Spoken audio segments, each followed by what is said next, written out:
If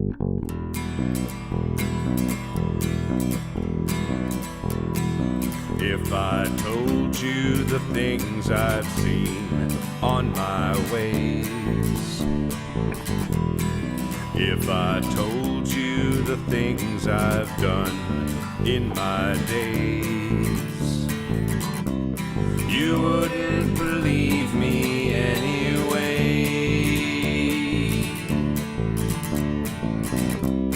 So it's best I just don't say. I've lived 1,000 lives, I piloted 1,000 souls, I killed and fought and died just for a single role.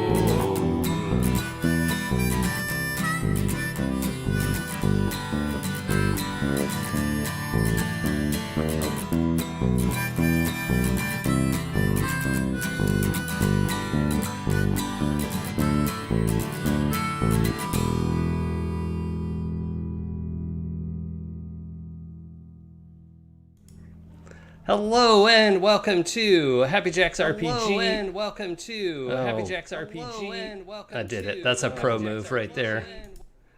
That echo is a classic Jason maneuver that a lot of people won't necessarily appreciate for the talent and skill that requires. So that's something brought to you special.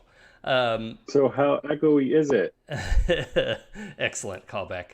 Thank you for joining us for session 7, the penultimate episode of City of Towers, a Dungeon World-ish actual play on Happy Jack's RPG Network. To catch up on past episodes, visit happyjacks.org/City of Towers, and you can find everything we've ever done on the Happy Jacks Network at happyjacks.org/shows.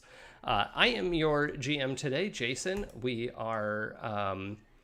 well, like I said, nearly at the end of our campaign, but that doesn't mean you can't participate. I mean, if you want to watch it in reverse order, I would love to know what that experience is like. That would be super fun. Let me know how that goes. You can find us over at the forums, happyjacks.org/forum, and we also have a Discord set up. So if you go to happyjacks.org, you can find a lot of information about us. So that's all available there. It's Happy Jack's RPG on all of the socials.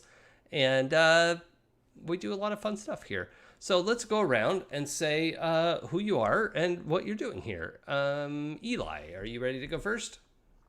I am sure ready to go first. I am Eli. I am playing Alaebas, the Order of Ancients Paladin. And I'm ready to smooth over my relationship with a magical rope. Awesome. Rob?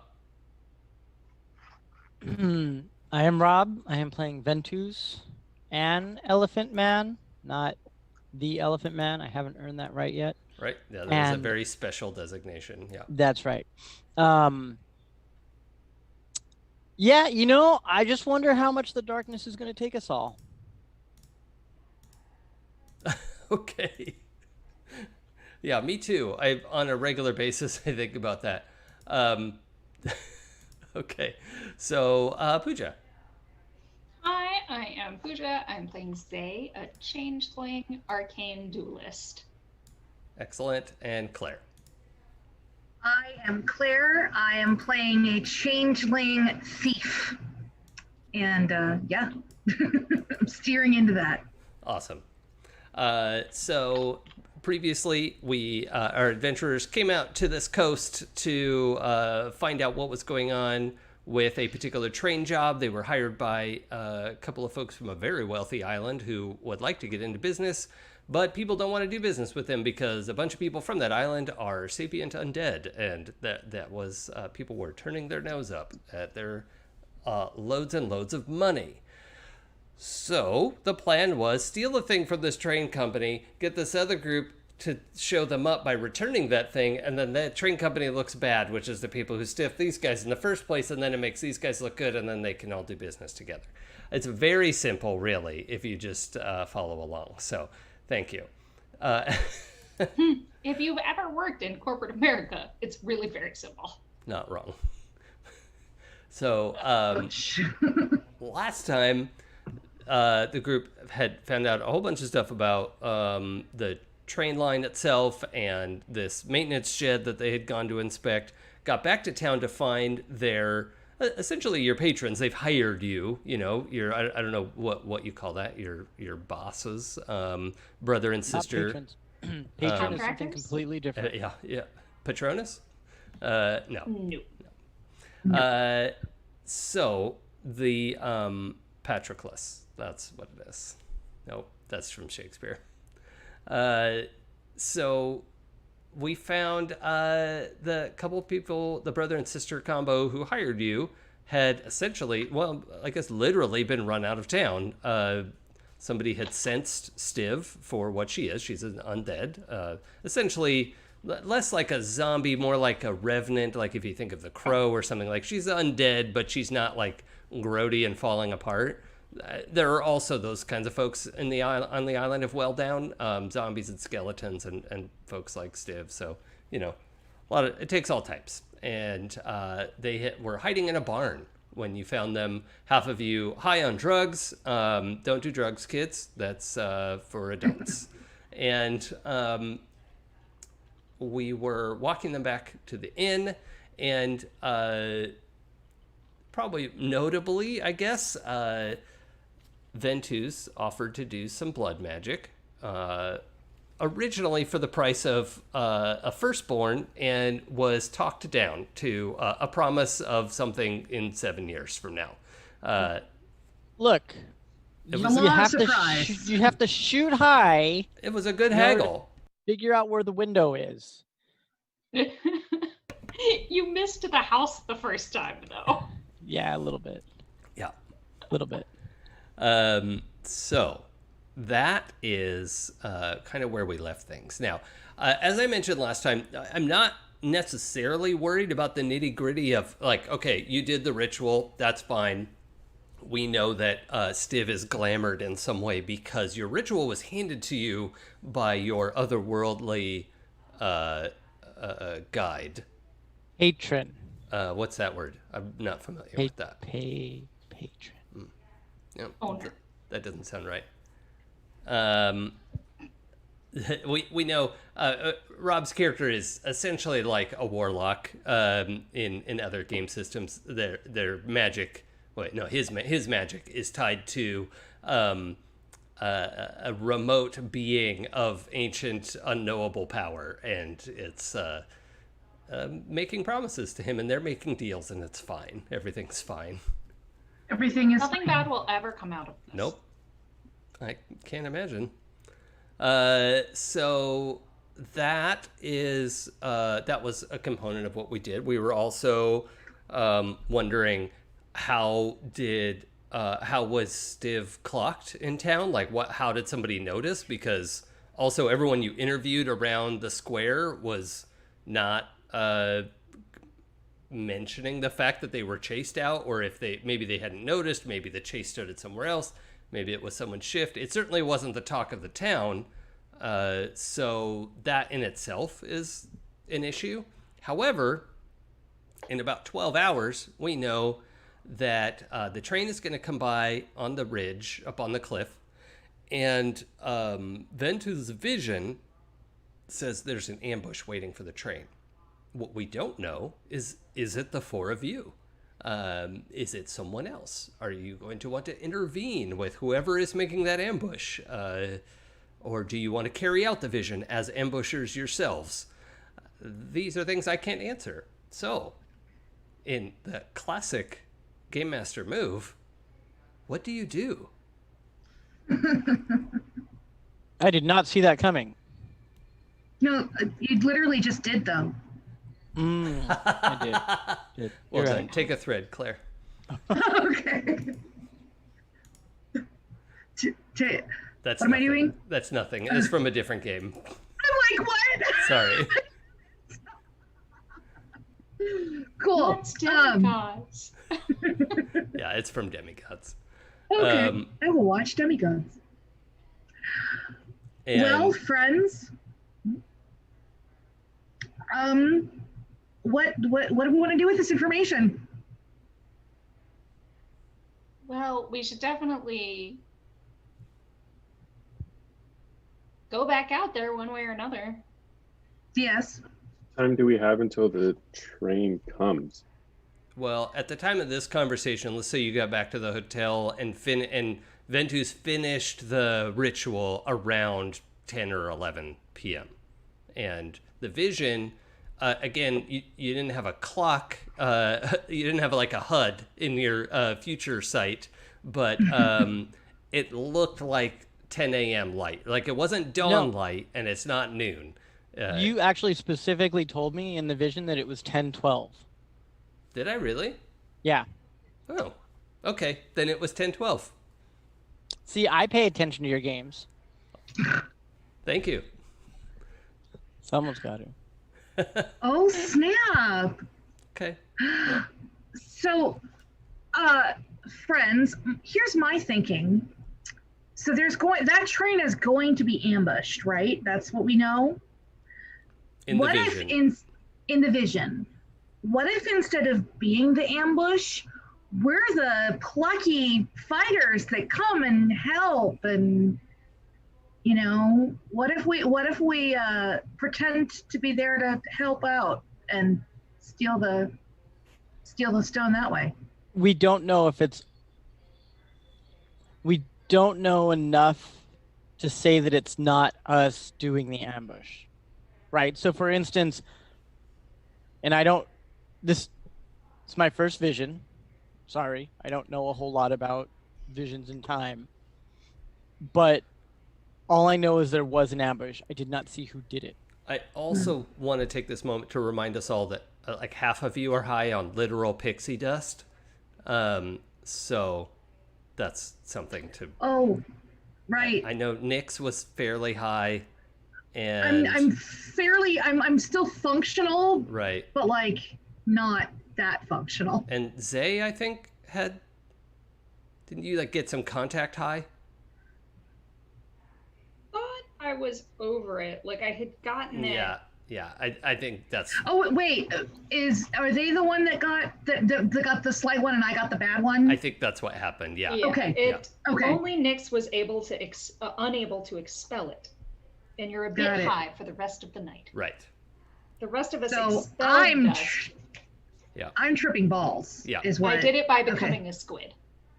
Oh yeah. Yeah. I remember that. Or at least you thought you became a squid, so... I mean, I can become a squid, so I'm assuming I did. It's fine. And no one has told me anything. Yeah, you just slurped around on the ground a little bit. It worked. That's what matters. That's my squid pantomime. I mean, I got it. Squid on land.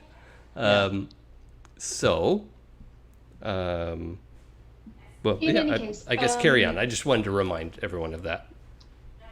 We don't know enough about this ambush to like assume someone else is gonna carry it out without us making someone else carry it out.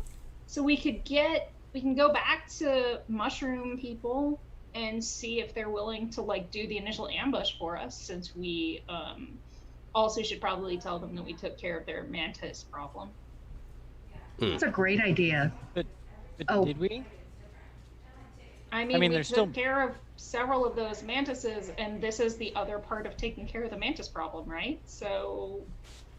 I was a mantis. You were. You did. I did a dance. I was better at dancing than you. Yes. Yes. You were better at the mantis dance. I was Specifically better. the mantis dance. I'm the mantis dancer.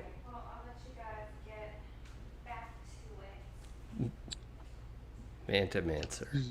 Yes. Mancer. Mancer. I'm the mancer.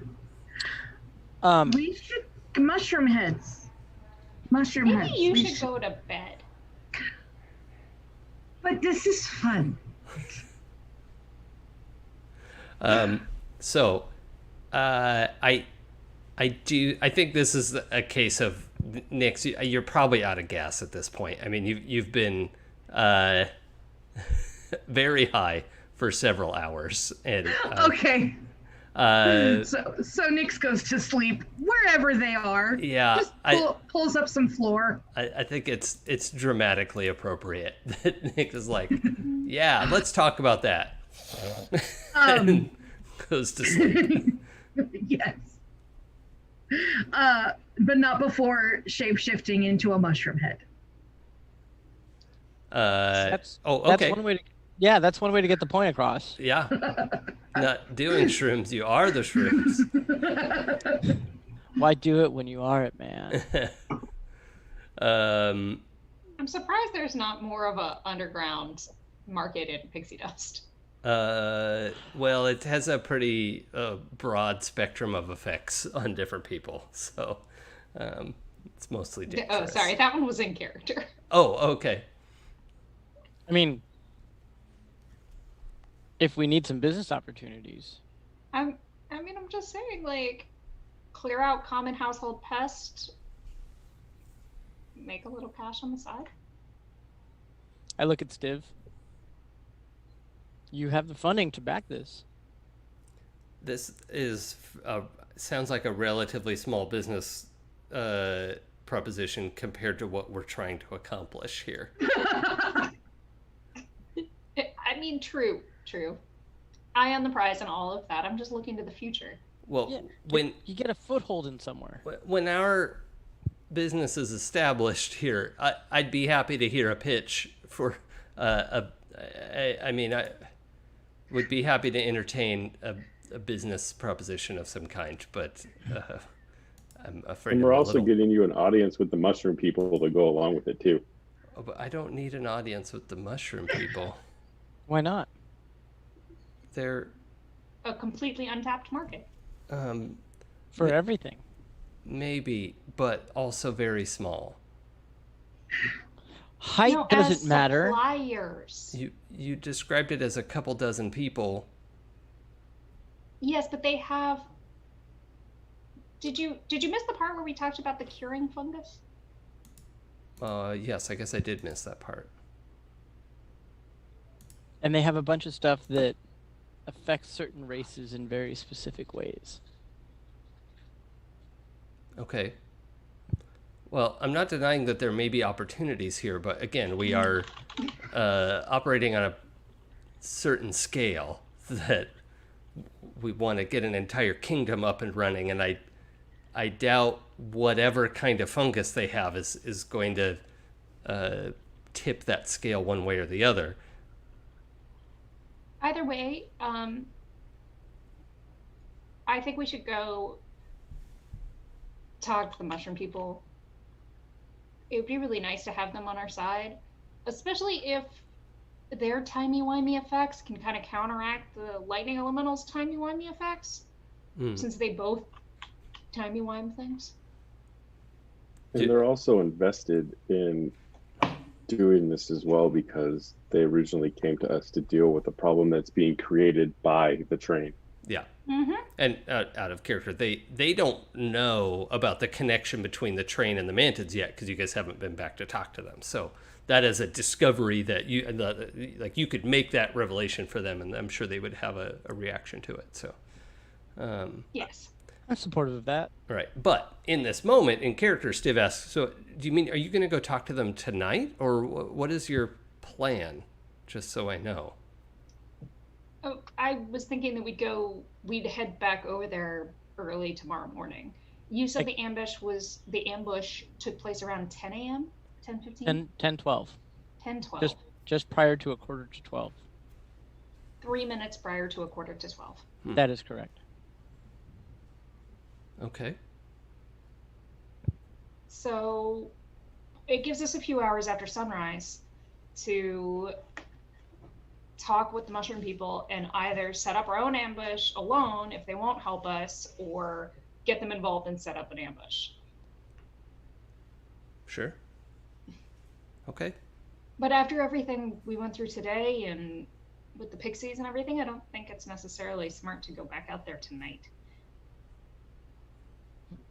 I mean, I can agree that resting a little bit, but I think that we should gather everything that we possibly need for the ambush. Well, to be ready for it. if I could suggest this, by the way, again, this is all Stiv talking, and also, oh, well, our window boxes are all jumbled around, but that's okay. Well, here we go. They'll fix themselves eventually. Yeah, it's the connection issues. Claire will be back in a moment. I'm fine. I don't know about the rest of you. Like, I'm good. No, you're half off the screen. There we go. However, This is where it helps to be small. I wanted to make the point that you're talking to Stiv, and Guar is essentially asleep in a chair in a common room. You know, like they have a suite at the inn, and you're like in their living room. So Guar crashed out in a chair, like not really snoring, but he's heavily asleep. But Stiv says, okay, so if you want to give me a list of things you need, I could go around, especially with this glamour, I should be able to go get the things you need. I don't really need to go to sleep tonight. So you could rest, and I could come back before dawn and deliver the things that you asked for. I think that's doable. What do we need? What do we need to capture an elemental, or kill an elemental? Does anybody know? I think it's time to... Spout lore? Yeah. Yeah, I agree. I'm open to some metagaming here. If anybody knows, like, oh, I'm super good at that. I'm happy to have that conversation. Spouting lore is... I've lost the basic character sheet. I'm sorry. Yeah, I have it here. It's when you intelligence, right? When you consult your accumulated knowledge about something, roll plus int, and I will give you some interesting and useful information, probably. Well, I have +2 in that. That seems pretty good. Yeah, I mean, you are like a smarty pants magic user, so let's go with that. Cool. Let's roll. I rolled a 10. +2 is 12. Oh, that's a I bunch. have all the elemental knowledge. Okay. So why don't what is this supposed to be? We'll tell you something interesting and useful about the subject relevant to your situation. Yeah, okay, I could do that. So sometimes in PBTA games they have a prescribed list of questions, but that's not really what that's more discern realities in this game. The bit of information that is interesting and useful is that small elementals can and are frequently bound into objects to make them work. And that's sort of like trapping them, but you know, and they're not much more intelligent than like a squirrel, right? So you're sort of low power elementals. An elemental like this would require like a huge summoning circle and a lot of like magical horsepower to make something like that work, to the extent that it's basically impractical to think about like a trapping mechanism. Does that make sense? Would it... So, in order to summon and keep the elemental on this plane, what I'm hearing you say was that it is bound to a physical item. Yes, but in this case, they would have come to a mutual agreement. Like, they didn't force this elemental into position. No, but he is still bound to an item in order to keep him tethered to the plane. Yes. Or it. Sorry, Yes. I shouldn't gender the elemental. Yeah, I think we were using it. Yeah. So rather than trap it, if we destroy the item that it is bound to keep it here, that would untether it from our plane and it would go back to its plane. Yes, there are a couple, let's say, well, there's a few different possibilities for that. And considering you're like 12 plus on spout lore, I'm happy to just keep this rolling a little bit. But if you destroy the tether, so the tether is required to stay for extended or indefinite periods of time. Elementals can certainly and are frequently summoned to like a wizard will say, fire elemental, burn this door open, and it will show up and do the thing and then disappear. So destroying the tether could immediately banish the elemental. It could free the elemental to carry out whatever sort of mayhem it wants to do. Or it could also destroy the elemental, which is unlikely, but is a possibility. And actually, there's a lot of, you're a smarty pants. You've probably read some of the trades on this. Like, there's a lot of academic debate about whether an elemental can be destroyed, right? Like, is it actually just like hard banished? Hard no to the elemental plane, and it just takes so long for it to reform that, as far as we're concerned, it's destroyed. But that's sort of it's a very navel gazy argument that I mean, the argument at that point is academic. Yeah, it's for our intents and purposes, it might be destroyed. Right. It might be just full on released. Uh-huh. Or it might be banished back to its plane. Right. And if it's released, it is a real wild card whether it's going to stay for a minute or an hour. It won't stay for days. In fact, it's probably like a sunup or sundown kind of thing. Like, that's like a big magical barrier for a lot of beings. So it could potentially stay till sundown. I mean, something this seemingly, like, that seems to be this powerful, and based on my limited experience with elementals, I would say this is on the higher power range. Yes, it's absolutely the most powerful elemental you have ever personally come in contact with. But we can't trap it, because that's just not going to happen. You would need a lot more time and expertise and equipment. And we might just have to roll the dice here, guys. I'm sorry, is it still the same night, or am I still passed out, or is this the next morning? Yeah, I think you're still passed out because they're deciding what to ask Stiv to go shop for in the middle of the night. So, yeah. But I think our best bet might be to destroy the tether, because then worst case scenario, we would have to fend off the elemental for some amount of time before they go back to their own plane. But it's possible that they would go back to their own plane right away. And then real off chance that they might just get destroyed. Maybe. If we control the tether, can we control the elemental? This one has a contract, so it's voluntarily, for all intents and purposes, it's voluntarily doing what it's doing. Yeah, it's less magic lamp and more like, hired mercenary.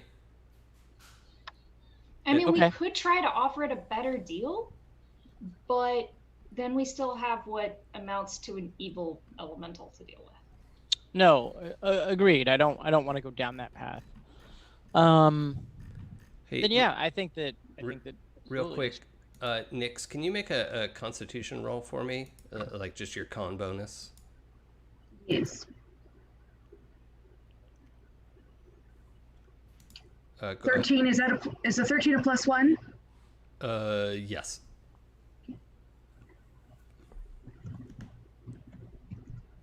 Uh, 9. Okay. So the conversation's carrying on. Guara's asleep in one chair. You've sort of nodded off in another chair in the common room. But you come to enough that you're you're quite a bit more sober at this point and are able to follow the conversation. You'd be a little woozy if you wanted to get up and run around, but you're at least like more cognitively present. So I'm more like hungover than high. Yeah, actually, yeah, that's a good description. Okay. You needed like 5 minutes of sleep, and you've like this cat nap has jump started your brain. Okay. So you are present for the conversation. Mm-hmm. What are we doing? Sorry, Rob, I cut you off in the middle of that. What were you saying? No, I think that then if we're going to destroy the tether, I'd like to get a very large amount of dynamite. And I think that's probably the first thing Nix may hear. Dynamite. We need dynamite. Lots of dynamite. We're blowing up Ropey? No. Because No. you said destroy the tether. The tether's a rope. Oh, no. The tether for the elemental. Okay. Them. Yeah, I think it coils around you, Ventuz, and like the head of the rope is looking over your shoulder very suspiciously at Nyx. No. I didn't want to blow you up. I was confused. It lowers down. Now I have to make atonement with Ropey. Okay. I nod. Mm-hmm. Yes. We all nod as one. I'll get you some duck fat. That's supposed to be good for the ropes. Yeah. But no, if Do we know the exact location of the tether on the train? Because at this point, the train's going to be carrying passengers, so I feel like dynamite. I'm no explosive expert. Dynamite might be a pretty heavy-handed option. Mm-hmm. Well, we need to destroy those things that the train travels on, don't we? Yes, the lightning rails. Yeah, if you take out the lightning rail, which are just like little pads of magically enhanced, it like gives it something to react off of. It's basically a hover train, using the lightning rail as a levitation. Because we tried to stop a train previously, and it really didn't work out. Right? Because we didn't have dynamite. I mean, what if we dynamite the track? Like, blow up the track with dynamite? Yes, that is a wonderful idea. The train, I'm glad I had it. The train, will it see it enough, early enough to not fall? Well, we're not sending it off the cliff. Right. We don't want to kill the people. We just want to stop the elemental, right? And even if the front of the train furrows into the ground, that should still not kill all the people in the back. But if you're going really fast and you stop going suddenly, that hurts. No matter where you are. The train's not gonna. We're not erecting a wall. Momentum would still carry it a certain amount of distance. Okay, correct. So we're just gonna make it stop. We're not gonna crash it. That's the plan. Yeah. We're gonna make it stop by derailing it. By crashing it? Derailing. A little bit. But keep in mind, you're thinking 3-dimensional. It uses time manipulation in order to get many places. And so it can use time manipulation to make sure that it doesn't crash and kill a bunch of people. Because its job is to make sure it doesn't crash and kill a bunch of people. Yes, I'm sure that's in its contract. To answer a question that sort of flew by earlier, the tether is almost certainly in the engine car, but it is definitely unclear where it is, because that would be one of the most closely guarded secrets of the house that maintains this whole thing of this is the thing that's valuable to them. The alchemical rock is like a relatively inexpensive, it's just like a weird thing that they need to run the train. But the idea of where the tether is inscribed and installed and attached to the engine car, that would be a trade secret. Sounds like we need to blow up the engine car. After everybody else is safe. So both dynamite that we can lay into the track, and then also another explosive, whether that's more dynamite or some other kind of explosive. I'm not an explosives expert. I look at Stiv. Yeah? Can you get that much dynamite, or is there another explosive that we're not thinking about? There's an explosive I can get for you. Okay. And this doesn't negate any of your plans if we also, in addition to keeping the alchemical rock, we completely destroy the horrible, horrible elemental that is harassing folks along the lightning rail? That doesn't bother your plans of No, subterfuge? no. I mean, most of that will look like a debacle that makes the house look incompetent. And if you recover the stone for us, we can give it to House Thrash. They can discover it and return it to House Orion. And that can still carry out. And the fact that their train crashed is, like, people will assume the train was robbed, but there's no reason for them to think, we had something to do with it. You're making a lot of supposition. But I'm on board with the plan, not the train. I can see because you're here now. Yes. Yeah.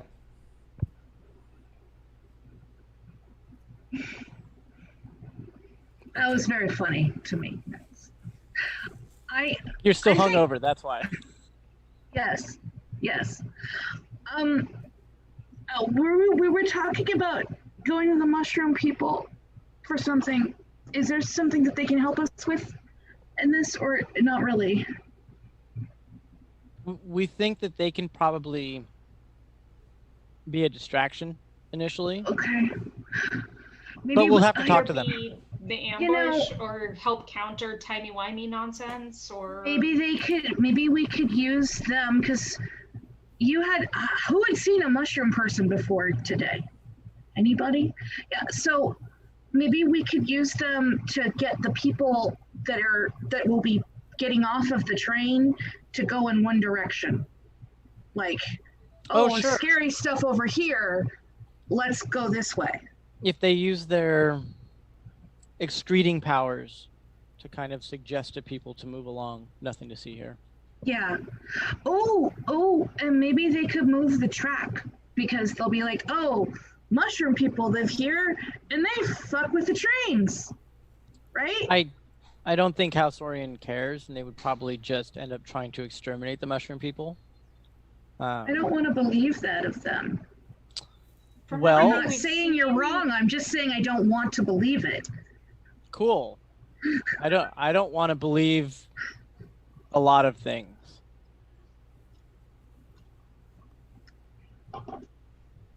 We still Wait, don't know if this Ventuz. elemental is a unique individual when it comes to how it treats the environment, or maybe they just know that elementals do this to the environment around them and don't care.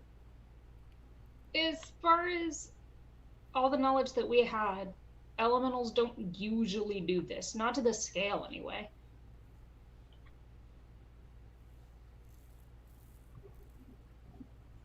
Well, it's something to think about Um, as we move forward, because also as a reminder, a thing that came up as like a throwaway thing ages ago. This track is new; it's like a year old. So this is probably the first. This is a new elemental problem. This elemental was bound a year ago, and that makes it the newest elemental in the fleet.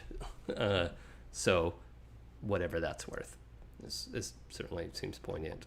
Yeah, they've been doing this for a long time. So that's the first problem like this they've had. So well, maybe no one else has asked. Because I think we frequently, would notice in Sharn if the elementals were doing weird stuff to the people around them. well, it's not necessarily the people; it's the animals, it's nature, right? Sharn is a city. It's not It's not. There's not the natural growth and natural life around it anymore. Who knows what it's doing across the plains or some of the other lightning rails, right? Good No one. point. I don't think anyone stopped to ask or stopped to consider it. Now, this is something that maybe going forward, I would like to check out to Sure. see if there are other problematic elementals.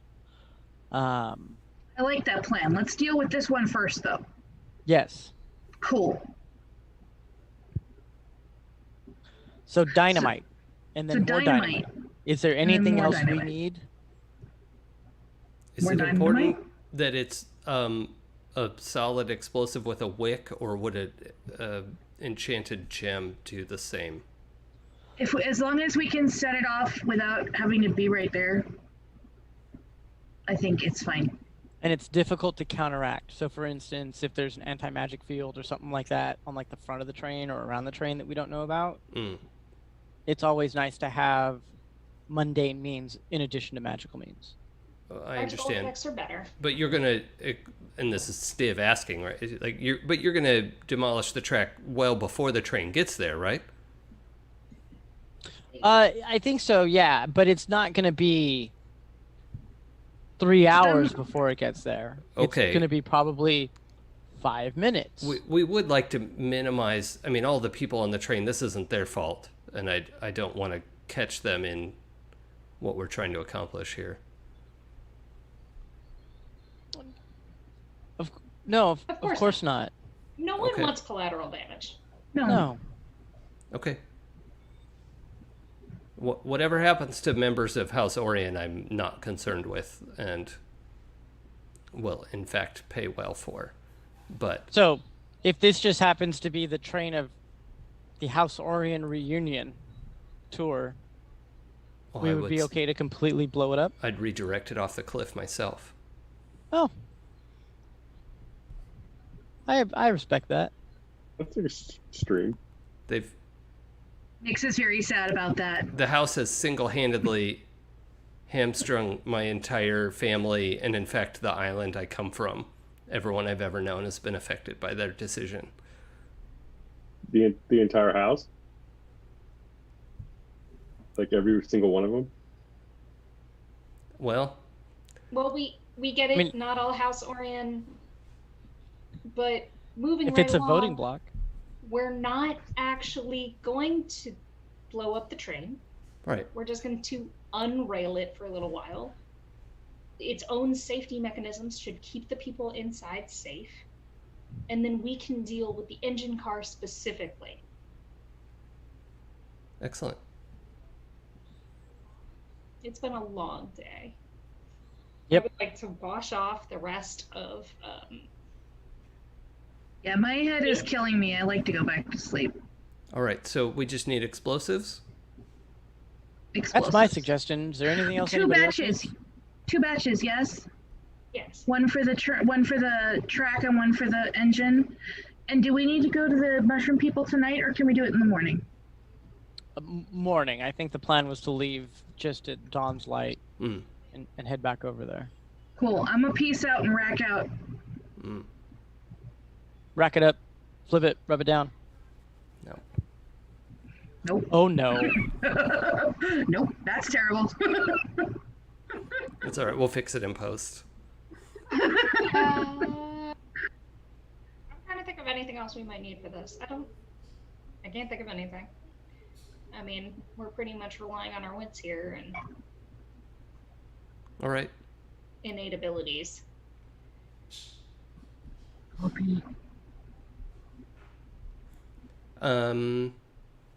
So as you all are talking in the suite, it's the biggest room and it's kind of over the front of the inn, and you can hear some raised voices downstairs. They're not shouting at each other, but there's just like a big group of people just walked in and is having a very like stern, forthright conversation with the innkeeper downstairs, and it's a little hard to hear from inside the room what is being said. You could just hear like, I don't want to say raised voices again because they're not shouting at each other, but Stern. yeah, stern, Intense. sort of authoritative tones. You're authoritative. Not really. Authoritarian tones. That's Oh. What you're saying is the police are here. 5-0. you can't tell. You just hear tone. Well, I'm gonna go to my room. Okay. This is clearly, at this point, someone else's problem. I have pieced out and racked out, so if somebody wants to wake me up, I might do something, but I'm Can asleep. we hear it on the way to our room? Yeah, actually, when you leave the suite, you can hear voices downstairs insisting that, well, that's all well and good, but if you see this person, you have to let us know right away, and the church will know whether you have cooperated or not, and you don't want to be on the wrong side of that knowledge. Fudge. Well, this is the thing that you just did the ritual to stop, correct? Like, It is. I still really don't like capital T, capital C, church, the church people. yes, well, they're terrible.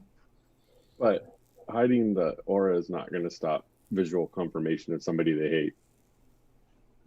Well, if they know who it is. She has a disguise, so like She does. she looks normal. Literally no one else has even guessed.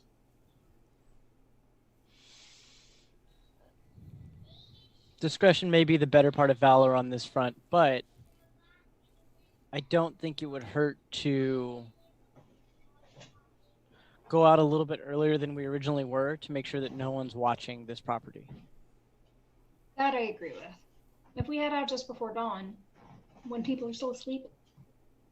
Mm-hmm. And honestly, it's not like Stiv's gonna care. She doesn't sleep.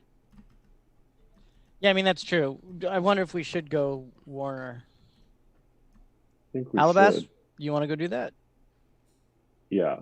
I wanna And go I to also sleep. think that maybe Nyx could do some sort of walk around before we leave, maybe to see if there's anybody watching us. Good idea. That's a good idea. I would not wake her up right now, though. I would not wake Nope. them up right now. Can you just leave a note on them? I can leave the note on their door. Well, They're she's passed out on the floor. they're passed out. Stivs. Yeah, they're in Oh. stairs. Well, I'll tell Stiv. If there's like a couch in the suite, I am asleep on the couch. Yeah. Nyx isn't physically large in their current form, right?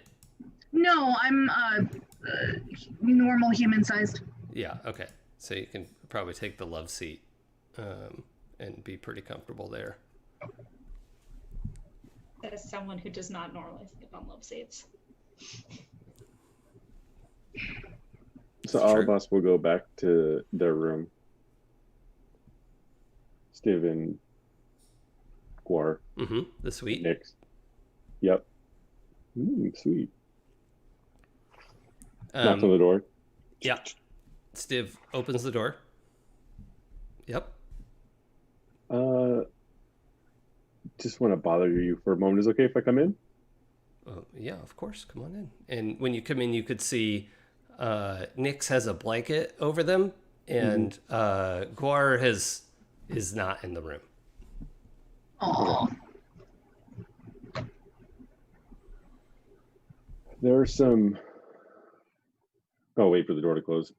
There are some members of the church that seem to be looking for someone, Hmm. and we didn't get a description of who they're looking for. But seeing what transpired today, you very much want to make sure that you're in your disguise. Okay. Thank you for the advice. Is that what the talking was The about commotion was downstairs? downstairs. Yeah. Yes. Okay. And we are going to be leaving a little bit earlier in the morning now to try to avoid any kind of confrontation. Okay. Well, the good news is I don't have to go anywhere to get you the explosives. I just have to enchant these gems, and it should be fine. She has like a handful of rubies that are, each one is like an inch across. Like they're, she's like half a dozen of them in her hand. It's thousands of gold worth of rubies. Just that she was like, they're no, they're not in her hand. They're laid out on a little like leather. It looks like a dice tray, right? Like a dice roller tray that you would take somewhere. It's like a big square, leather plate, basically, that has all these gems rolled out in it. Is Dice Envy sponsoring this episode? They are not. Oh, well then, it has no emblem, does it? No, it doesn't. Dice Envy is welcome to sponsor me anytime.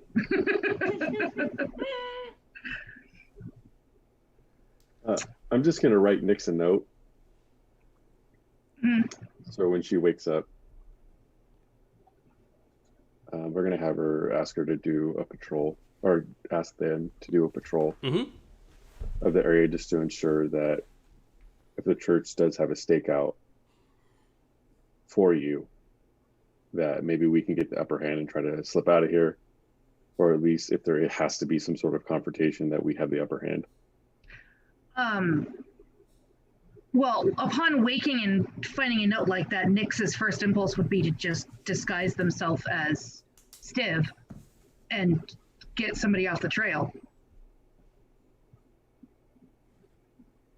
Okay. Well, let's fast forward to the morning then. Was there anything that needed to happen in the evening, Ventuz or Zay? No. No? Okay. Well, let's just skip ahead a little bit. In the morning, Nix, you find this note, and it occurs to you that... Stiv, are they there and awake? Oh yeah, you can actually, you find Stiv is actually making some food, and when you wake up on the little couch, and Gwar is sitting in the chair across from you, and is just like has his hands on the arm of the chair and is leaned forward halfway, and is just making this very low noise that whatever the fairy dust did to him has not sat well over the night. So yeah, he's in a bad way this morning, and He's gonna roll with disadvantage all day. is Nix any good at cooking? I mean, Claire is. I mean, it's totally your choice. There's no like skill check as far as I know. But Yeah, Nix I'm- made us all breakfast that time. At Oh, their yeah. place. Yeah, I was Yeah. gonna say, Yeah, I yeah. remember Nix being rather persnickety about Alaebas being in Yes. the kitchen, Yes. That's right. trying to help out. Yeah, This so, is so canon, yes, yes. Nix is good with food. Okay, so you could tell, like, Stiv is doing her best, but, like, you can smell the eggs are overdone. The toast is, like, it's been grilled to an inch of its life. Like, she doesn't eat and probably doesn't Right. have a great sense of smell, and so she's just, like, doing her best. Doing her best. I wake up and oh, thank you. Would you like me to take over for you? Oh, if you I wouldn't feel mind. bad. Of course. Yeah, I feel bad, sleeping on what appears to be Guar's bed. So, I'll make us some breakfast. Right, Guar is not undying, right? Guar is No, Guar is alive. He's a orc. Yeah. Okay. He may not be fully alive right now, though, depending on the pixie dust. Yeah, Right. he's medium alive. Well, I guess they're both orcs, really. It's just Stiv is an undead orc, and he is a living orc. So yeah, Right. that's Okay, so I take over, doctor the eggs a bit, scrape off the burnt part on the toe. yeah, it's savable. It's savable. Yeah. You also you pull the tea bags out of the teapot just in time, like before it was turning to Before we got too bitter. like degreaser. Yeah.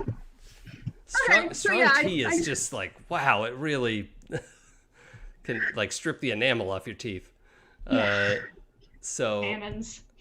yeah. So yeah, you take over. You manage to save breakfast, and when you manage to get some food for yourself, and Guar, sort of is just miserably shoving food, like shoveling, like literally like the plates up here, and he's just like doesn't want to eat, and is doing it because he's a grown man and knows he has to. So he's just he's getting through it, and when that's all settled and you've eaten, Stiv holds out a leather bag about the size of everybody's Crown Royale dice bag. Well, lots of people use their Crown Royale bag for dice. Right. But this is a leather bag about that big, right? So like a double handful, whatever that is. It's cinched around the top with a leather cord, and she holds it out to you and says, okay, so these are the explosives. They're not delicate, and she rattles the bag, right? And it sounds like a bunch of like glass beads, like if you, there are a bunch of like gems. It sounds like a bunch of gems rattling around because it's a bunch of gems rattling around. And she rattles it, and Guar just like sinks into his chair. It's like, oh, that's not good. I don't know what your reaction is to her like jostling the bag of explosives in your face, but she's trying to make a point of like, don't worry, you're not going to break them. You have to use the magic word to set them off. It's written on a piece of paper inside. Reaction. So I was gonna say, don't tell me the magic word while you're holding the bag, please. Yeah, please don't even say it out loud. Please tell the others, don't say it out loud within earshot of these, because they will hear. The good news is you can set them down and shout it from far away, and it will work. And great. Great. That's a nifty. You made those? Oh, it's also worth noting any of the ones in the bag won't go off. So they don't go off if they're in the bag. They have to be out of the bag. Yes. So, okay. But I still wouldn't go shouting the word, or, just because it's fun. Oh no. But oh no, I'm gonna pretend I don't know that word until I need it. How big of each gem? How big of an explosion does it make? And do they stack? If I want a bigger explosion, do I put two next to each other, or do I put them apart from each other? Each one is about equivalent to a half a stick of dynamite, and there are 10 in the bag. So. Okay, and do they? Because dynamite multiplies, so you put 2 sticks of dynamite is like having 4 sticks of dynamite. 4 sticks of dynamite is like having 16. So that's interesting. I've never had to use them in that way. Our miners use these in an industrial sense, and so I've never really had to use them outside of that context. Why are we supporting child labor? That's not. You're not here. By the way, I found this note. Do you want to talk about this? Wait, which? The note that Alaebas left on Nyx right. While they were sleeping. Oh, right, because this is also like sun up, or pre-dawn even, probably. Yeah. Well, they said there was somebody downstairs looking for us earlier. Well, last night. And you've got the disguise from Ventuz, but would you like me to try and lead them away? I would worry about that drawing more attention, but if you can take a look out, I'm also happy to stay in here all day. That shouldn't be an issue. There are no wards on this building. Reason. Yeah. I should be able to communicate with you from here. So. Yeah, there's no reason that you need to come with us, although you're welcome to, but if it's safer for you to stay, that makes sense to me. Yeah, we'll stay here. Also, my brother's in no condition to travel right now. Oh no, he would be more of a liability. Get that man some tea. At that cue, Gore runs into the bathroom. He's having maybe not some tea. An maybe awful, some very bad, no good day. Overdone toast and a fried egg. I'm telling you, it's the best thing. Yeah. All right, well, I'm going to go find my friends, and we'll be in touch. Okay. Great. Knock, knock. Yeah, so you go and wake everyone up, the pre-dawn. And how ready is everyone? Ventuz ready to go. Ventuz. I'm all set. Okay. Zay? I'm not a morning person. Okay, so you had to be woken up. Okay. I mean, it's not like I'm fighting it, but don't talk to me for an hour or so. Yeah. And what about Alaebas? If we keep with elves of the other. Oh, yeah. So you just have a meditation period in the night. Yeah. Okay. Yeah. Yes, he's ready to go. Okay, cool. So yeah, the four of you, convene probably in the last person's room, or I don't know, but yeah, you have a minute to sort of make a game plan. I'm also, by the way, as a GM, I'm fine with, if we set out and you're like, oh, I forgot to say I wanted to bring XYZ. I'm not the gotcha GM, that's fine. We can, retroactively, we can do a flashback. That's one thing I think we probably should have asked Stiv for is a quick communication device. Oh, yeah. They have one that can talk to us, and we didn't have one that could talk to them. Yeah. And it made things really awkward yesterday. Yeah, I think we could have learned from that. I think before now that she probably wasn't thinking that was an important piece of enchanting to put together, but yeah, she has plenty of time. Enchanting the explosives is one sort of big project. She has time to also create 2 talking stones, and so she and Guar have one, and the 4 of you have the other one. So she can't make 6 of them in a night, but she could make 2. So I should make tiny pebble-sized ones, and we stick them in our ears. No, never put anything smaller than an elbow in your ear. I learned that from Sesame Street. It was other than your elbow. Oh. I thought it was smaller than your finger. I think Sesame Street said elbow. We've all learned different things, it's clear. I learned football, so. Oh, okay. Well, it's really important From that you Sesame don't Street? put Q-tips in your ears, but whatever. Yeah, but we do it every day. Yeah, ideally. Not everyone does. I'm every day. I clean my ears in the shower like a normal person. Yeah. Yeah, okay. With the cute. No. In the Okay. shower? Well, right afterwards. We're all learning things about each other. This is nice. I'm Yeah. fascinated, but I am also compelled Sorry. to move the story forward. So I would like to know more after the show. So the 4 of you are meeting in, let's say, Alaebas' room, because that was the last one we went to. So we're having this conversation. We have talking stones. We have explosive gems. And anything else we need to cover as we're leaving at the dawn light? Mercenary army? No. Mushroom heads. Well, I assume that's Well, where we're we're gonna- going first, so Yeah. that'll be part of the story. Excuse me. Great.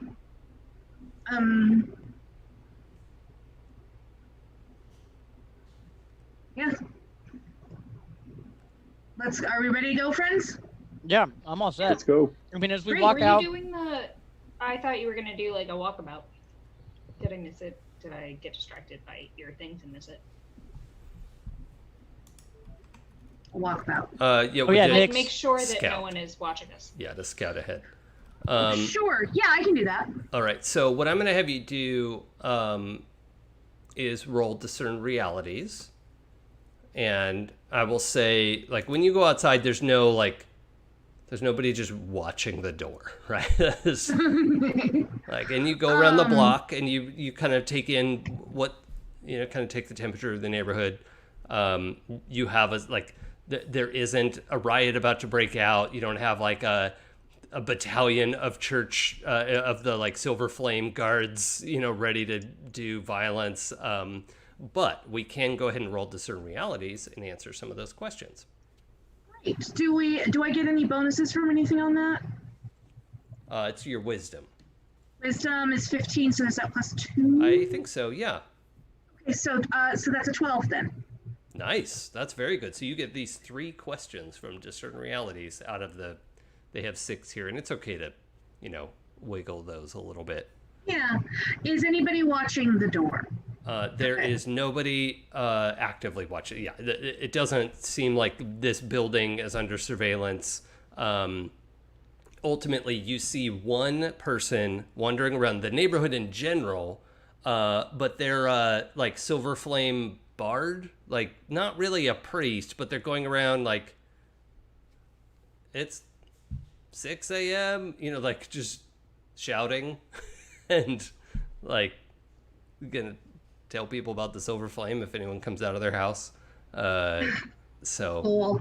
but they're, they Must be just have, Sunday. they're not being sneaky. They're just like, yeah, it's, trying to get people to come out and go to church. And, yeah, they're like a holy bard. Toss a coin to your Yeah. Silver Flame. Mm-hmm. Okay. That's my first question. I'm going to start walking in the direction that we're going to go, because that was my role. Mm-hmm. Was to head out of town. And is there like a majority species in this city? Well, it's mostly human pretty much everywhere in the world. That's okay. or at Then least I'm- on this continent. That's because Okay. where Stiv and Guar from, it's mostly orc. So, And I am wearing a very nondescript human form. Female, neither attractive nor pretty, sure. or So, neither attractive nor ugly. right. Um, But different just- from the face you wore yesterday. yes, Okay. I am not wearing a face I've worn before. Okay. I'm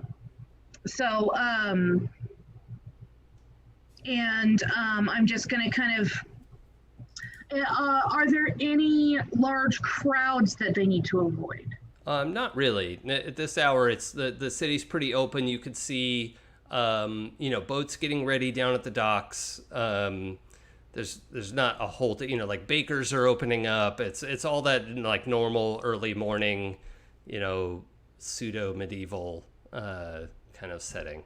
Okay. And you have, don't forget, you have some more Discern Realities questions. Like you get to ask 3 of those. So. Where I don't remember. What here is not what it seems.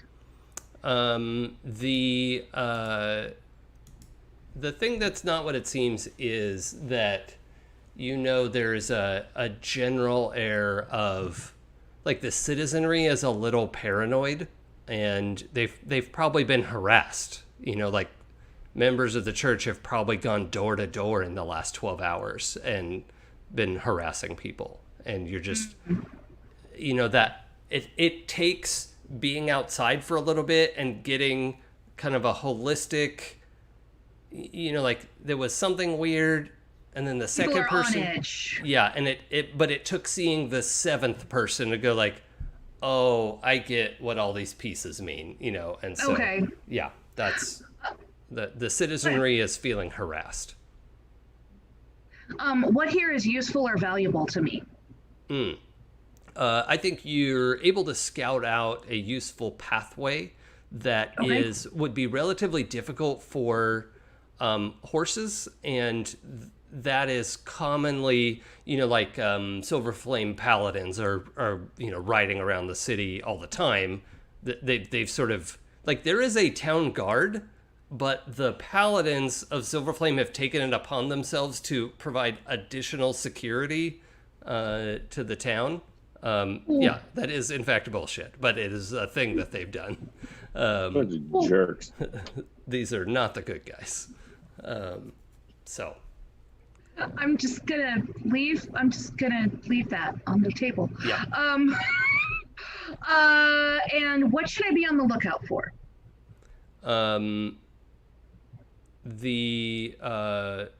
Well, I'm going to answer that in a negative, in that like if you stick to this path, you basically don't have to be on the lookout for anything, right? Like aside from going completely buck wild and setting a building on fire or something, like, you know, if you like you're aware.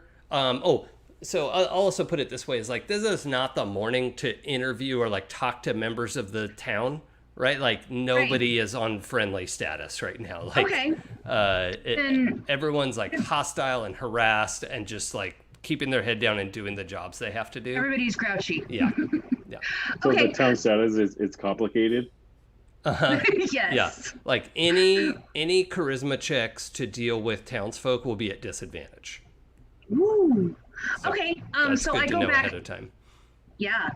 I go back to the tavern and I kind of tell them, give them I'll say, yeah, everybody's grumpy. I think the silver flame went around to everybody last night, but I found a path that we can take that will kind of keep us under the radar as we leave town. Are we good with that? Awesome, thank Sounds you. great. Cool. Follow me, friends. I know the way. Got lost in his own museum, eh? All right. So we'll advance out of town. We had established last time it's a fairly simple prospect for you all to get across the fjord, to ford the fjord, and get up the cliff and be... you can kind of choose where you want to go up. You could go up closer to the Mushroom Cave or closer to the Time Shed, whichever one. I think My vote is Mushroom Cave, yeah. Pardon my overly flowery language. I'm sure you all understand what I meant. Yes. The dwelling. Time Shed. You know, you're just a fun guy, Jason. Yeah, that's true. So, it was Mushroom Cave? Was that the goal? Yeah. Okay, Mushroom. yep. Yeah, you all get back across the water, you get up the cliff between the levitation wand and Ropey. It's a fairly simple process to get up there. As you Thanks, Ropey. as you enter the woods to get it's relatively simple to get to the Mushroom Cave because you know where it is now and you know that it exists and you were invited to come back. As you're traveling through the woods, I'm just going to say for free, Pooja, Zay, you can feel that you would be thrown off from finding this cave if you hadn't been invited back. Right? There's a magical sort of like wander off this way, wander off that way, like not get lost and die in the woods, just miss me. Right? It's a miss me spell. So the path diverges here and reconverges after here. Yep. I like it. But you can sense the magic as it is. And I think Ventuz, your magic works so like demonstrably different from how like regular magic does. I'm not sure that that's an obvious pull for you, but if you want to roll for it, I'm open to that. No, I'm okay because I'm not focused on any magic right now. Okay. Like there's a sense of purpose, and it is seeing the elemental crushed before my heels as it cries out in pain, and the pain that it's inflicted to all of the people around it. Okay. Just cheery thoughts. Hold on. I guess when you give somebody a scar that goes back their whole life, you also give them a big old grudge. I've had this. I've had this forever. Like gives you a scar and gaslights you into believing that you've always had it. That's a pretty bullshit move. Yeah. Oh no, it's gonna end. Either it ends or I end. Rob, can you roll intelligence, please? I mean, I can. Will you? Would you like me to? Yes. Oh, okay. It's as I tell my children. It's not can I, it's may I. Mm-hmm. My int is 12. 12 is a 0 modifier, right? Yeah, that's the end of +0. That would be 8. An 8? Okay. 8. 2d6. I got an 8. So your perception stutters a little bit as you pass into the woods and you get closer to the Mushroom Cave, and you can feel yourself skip ahead a little bit, and You're disoriented. You're not totally sure of your surroundings. You know, like you're aware of what's happening, right? And Okay. you're having a momentary vision. And I would like you to ask one of the questions from Discern Realities of your Sure. choice. Let me pull that up really quickly. Oh, I thought my dog was sneaking up behind me. Discern reality.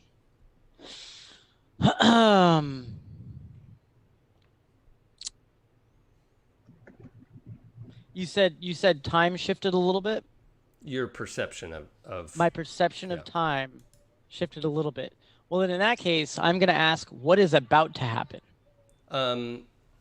the what you connect to is the future malice of the train coming down the track. Right? Like the train that will be here at 10:12 is it's not, it doesn't take 3 hours to get here, right? Like that thing was pretty fast, I think. Yeah. It Yeah. should be its return trip from up north, right?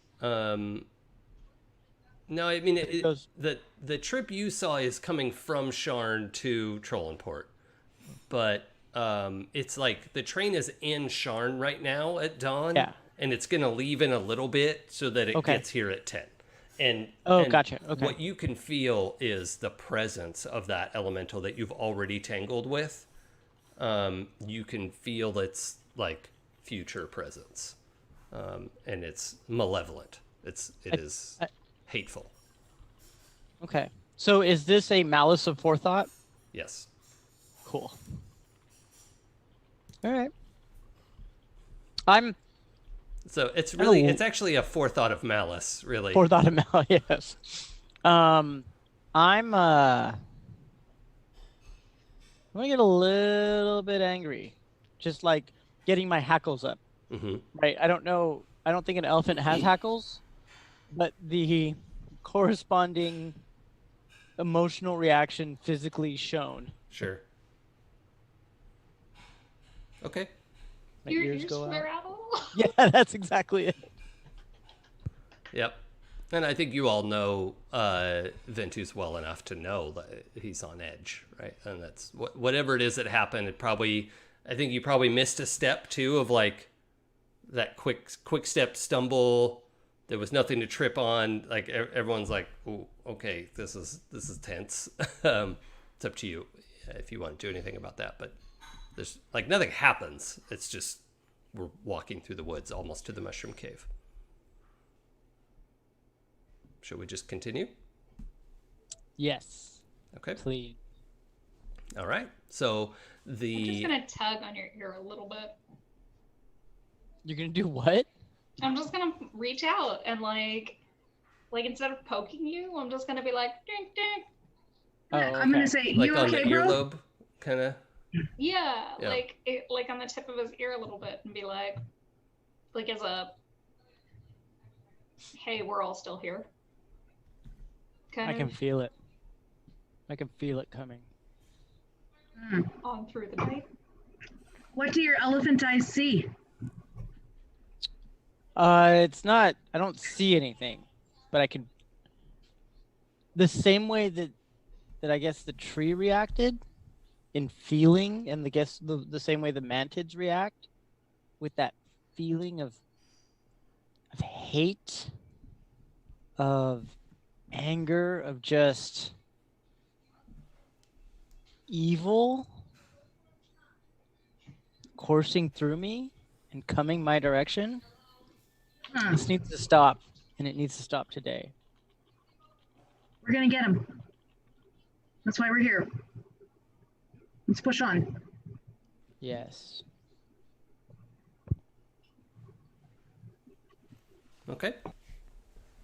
So, the cave looms into view.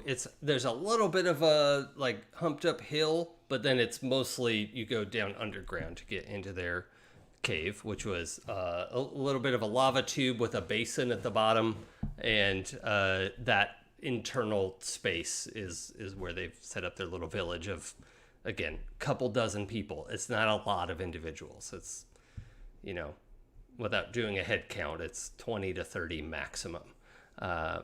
They have a like big pile of like golden treasures. Oh, big pile. It's not a dragon hoard, but you know, they just have a bunch of stuff piled up in the middle of their space, and they're vaguely aware that, you know, because you all had a telepathic link with them at one point, and you know kind of how they feel about these things. Like, they're intellectually aware that these things are valuable, but they're not valuable to them, right?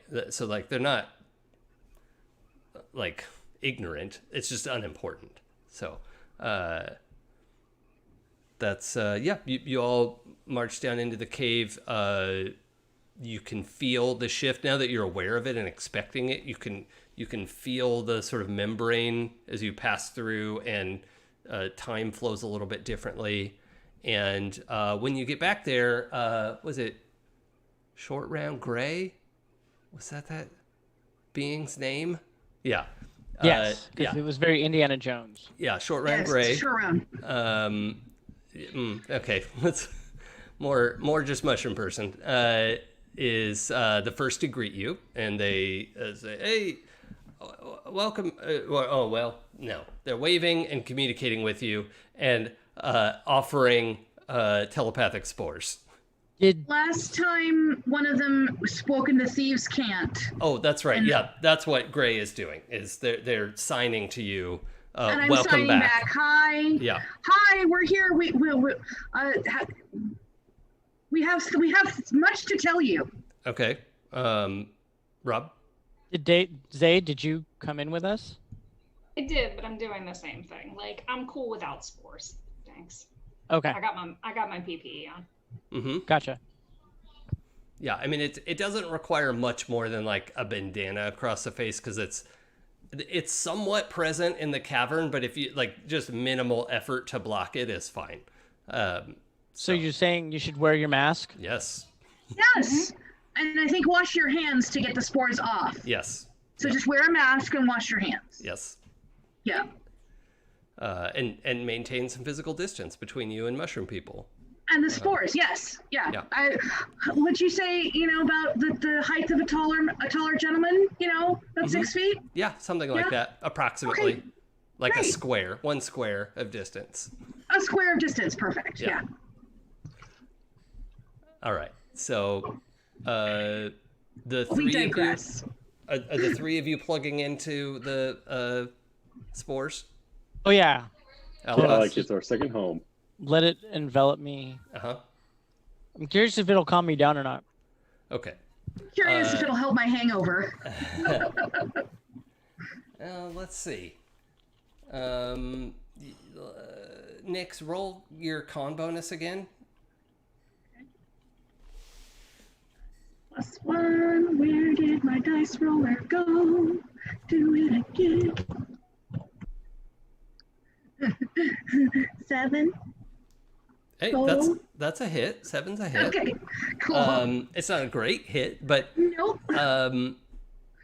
what you get is you're vaguely aware of the fact that the shared telepathic awareness here would be enough to like defray your headache, and also they don't experience headaches the way that you do, and so you could kind of share it out, and it's lessened, but it's also sort of like a bunch of the individuals here are like, whoa, what is this input? Like, that's not a thing we want. Like, we don't want your headache. Okay, so when I sense that, I stop and I ask for if they have any of the healing fungus. Oh yeah, that's easy. They like one of them, this like super bright red, tall, like kind of like does everyone know the character Gumby? Yes. The red Yeah. Gumby. Yeah. So this is like a bright, like Green fire Gumby. engine red. What's that, Pooja? Green Guppy for life. Okay. Well, this is a fire engine red, sort of like square, flat, like fungus. Of it's the kind of usually you see growing on the side of a tree, like a it's a The phrase. shelf type looking. Yeah, it's kind of like that. toadstool. So this tall red just scoops a bunch of moss off the wall and hands it to you, and it's way more than you could like just put in your mouth and eat it. Like It's here you go. Here's a huge pile of mossy lettuce type of material. Like, Thank you. And I They take like like a little bite. yeah, it's like 10 doses of whatever this stuff is. Yeah, I take a little bite and put the rest in my pouch for later. Do they liken it to aspirin? Yep. Oh, I hate you, you! Rob. Now, Rob, let me moss you a question. Oh, dang it! I messed it up. I must ask you a question. Yeah, there was something else that I had too that slipped out of my mind. Yeah, the little mushroom people are cute as buttons. It's just you almost had it. Almost. No. Okay, so when you come in general, they're asking the three of you because Zay isn't firsthand to the conversation.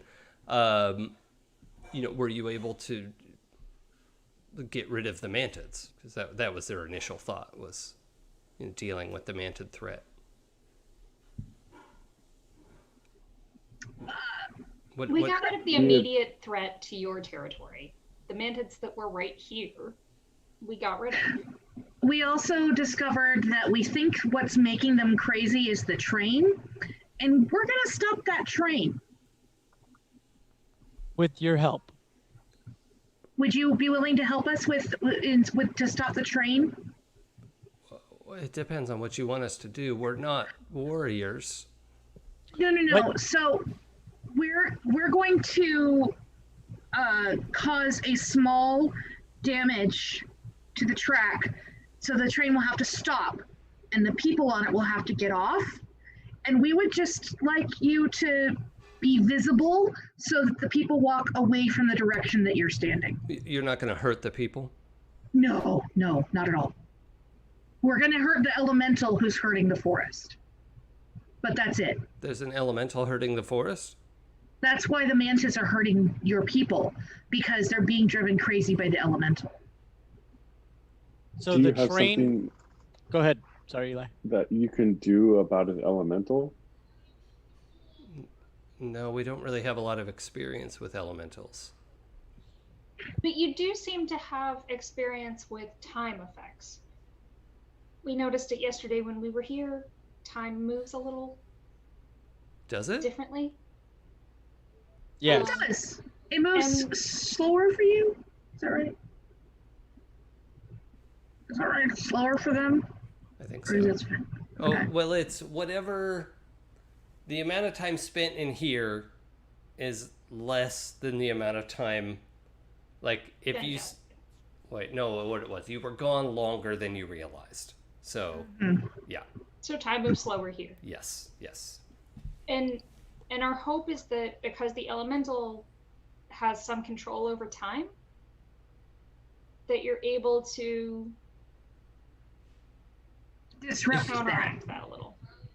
Is there anything you can help us with as you personally? Is there anything that you can give us that would help us so that it can't manipulate time around us? If we've manipulated the flow of time, that's not something we've done intentionally. It may just be something that they do. Is it possible that it's a side effect of their miss me smell?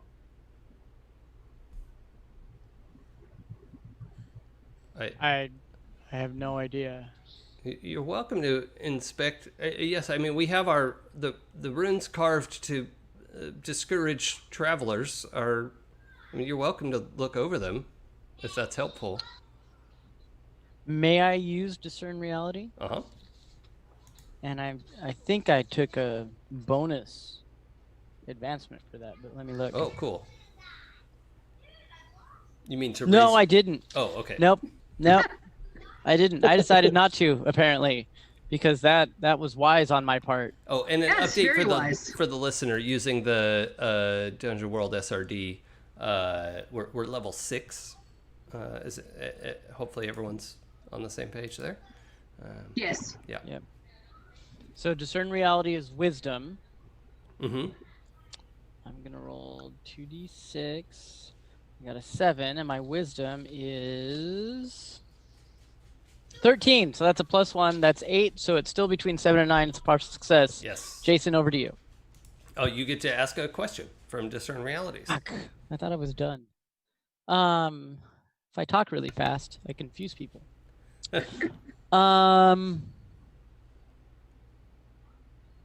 What should I be on the lookout for? Yeah. So what it looks like is you didn't have a formal education in magic, right? You didn't go through all the No. Standard learning process of like magical theory, and then have to write several essays and all that stuff. But you recognize the magic runes for what they are. They're all like kind of warding runes, but from your experience, it looks like there's a mix of different cultures use magic in different ways, right? And so you recognize some stuff from like the elves who live in the woods where Alaebas grew up. Like there's some magic there that you recognize. There's some of the runes are shaped the way that not silver flame churches, but like the way some of the like holy churches you've seen in Sharn, like the way they craft some of their magic. There's probably 4 or 5 different styles all woven together here that is, as far as you're aware, that shouldn't work. Like none of this should work. That's not how any of this works. So then in that case, I'm actually gonna see if there's like a keystone rune, right? Like what's there that's keeping the pentagram of movement together and focused, right? Because the little bit I do know, I think, or at least I'm gonna think that this is how it works. Like the constellations, there's always that single star that things kind of come from. So where's that single? Yeah, that's a good question. Yeah, I think you're able to find that here. You're looking through that, and what you realize is there is a so all of this is carved in. I'm trying to think of what kind of rock this is, where you could just use a harder rock to like carve into it. It's Shale? yeah, Like limestone. yeah, shale, yeah. Let's go limestone because it's probably less flaky than shale. So I don't know. It never shows up to my parties. So you've got all these like carvings in the stone wall, and in the middle of it, with all these strange references and things that are sort of woven together, they're all woven through what looks like a diamond that was just pressed into the rock, which is not like, that's bizarre. Not how any of this works. Right. Yeah. But it looks like somebody just shoved this diamond into. It's almost like you can see, not a literal thumbprint, but it looks like you could see where somebody like jammed that into the wall, because it's in there and there's kind of an indentation around it. It would actually be really like, you can't pull it out with your fingers. You would have to like jam a knife in there or something to get it back out. Yeah, I'm not gonna rip it out because that might offend them. Maybe. Yeah. They're a holy wall of protection. Yeah, that might be upsetting. Why? Doesn't mean I'm not tempted. Alaebas looks to the group and is like, do we think that maybe they could use their shrooms to maybe make the passengers hallucinate something, thus giving Shiv more of a out, instead of like, hey, this train got ambushed by some group of bandits, and making them look more incompetent? I like that. It is. I mean, it's against our ways to use the spores against someone's will. We would be unwilling to take that tack. would it be possible for you to nudge? I don't want to expose your people to danger or retaliation. Thank you. Would it be possible for, instead of you showing yourselves to the passengers to get them to move along, for you to just nudge them away from you, like in that same kind of Miss Me situation? Perhaps we could channel some additional energy into our wards temporarily. I think we could do something like that. if you're not warriors, do you know of others in the forest that could help us with this cause? That we can get on board very quickly. Well, the woods have been a relatively peaceful place. There aren't a lot of intelligent species living here. And there's part of me that just wants to go, oh, I can tell. But I'm gonna swallow it. Well, like hold I'm on. not. Hold on. Now you're going to have to roll something to stop that mind thought because you are son of connected a mentally. Bitch. So I'll let you All right. choose. I'll let you choose Yeah, int I'll let or you wisdom. Int or wisdom. I'm gonna go wisdom because it's a plus uno as Okay. opposed to int, which is a plus none. Yep. So I got a 4. So Okay. plus 1's a 5. 5's a success, right? Yeah. Yeah. Yeah. Except it's not. So by yes, I mean no. Gotcha. Yes, I mean, Gotcha. So when it's the kind of success where you can't really tell that it's a success Right. by Yes. the outcome. Right. It builds on itself. Right. So Yes. I mean, that is the case with PBTA. Is something happens. So the Does that mean he gets experience? oh, you do get an XP. Yes. Yes. Thank you for reminding us about that. And how much isn't it experience to go to your 1. next level? 5. Yeah, Are you leveling up? I am. That's good because while you're having this conversation here, Gray asks you to leave, and not everyone, just specifically Ventuz Just says you. we would That's fine. appreciate it if you would wait outside. That's And fine. He doesn't. Did we all hear his thought? Uh-huh.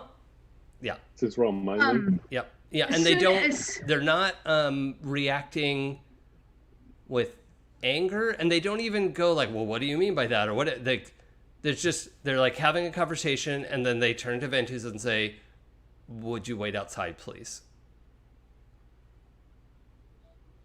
Yep. Thank you. Happy to do so. I am of course horrified that which they can sense that I'm horrified that he would think / say something like that. Thay, I think, is or The sink. Thay. Yeah. Sink. Yeah. Sync. And I think I would say something along the lines of he has a very dry sense of humor. He probably didn't mean that. I don't feel the need to review that. That's fine. We can enhance the protections here, and when you're finished and this elemental is dealt with, it makes sense to us that would describe what's happening with the mantids, and we would be happy to reward you, and gestures to the pile of treasures and things. When you finish, we would be happy to Would it compensate be you. possible? I'm going to use Alaebas as my translator now. Mm. Or Can maybe you they ask can hear them? you. They just but, somebody has like, to in tell terms you of what they're saying. response. Yeah. I see Gray gesture to the pile, and can we look through and see if there's something that could help us now in this pile of stuff? Do you mind? I don't mind. No, and you also get the background knowledge of it makes sense you'd want to know what you're being paid with. That's Yeah. Also, they're not hovering over you as you go to look at stuff, and if anyone wants to try and palm something, that's fine, but it won't be a dexterity check. It'll be a charisma check to hide the thought from them. It's very unlikely any of them would see you palm something if you're reasonably good at thieving, but that's out there. If anybody wants to try to sneak something out of here, it will be a charisma check instead of a dexterity check. I guess first question is, what's in here? Is there anything fun in here? There are a number of magic items kind of jumbled together. It's hard to tell what's what, but you know you're in the presence of, reason. There's no like sword in the stone level of, you don't have authorization for that. But there are a bunch of, level 7 appropriate magic items, as well as a good amount of coin and gems and whatnot. It would take a fair amount of time to go through it all in detail and say like, okay, well, there's this sword and this bracelet and these 2 rings and, but there's... Well, I think specifically I'd like to know if there's anything that would assist us in our fight against the lightning elemental, whether it be protection from lightning objects or anything that might be counterspelly or dispel magic-y, that kind of kind of magic specifically is what I want to zone in on. Let's roll int. Okay. It's all protection from lightning. I got a 7. Okay. Yeah, what you find is you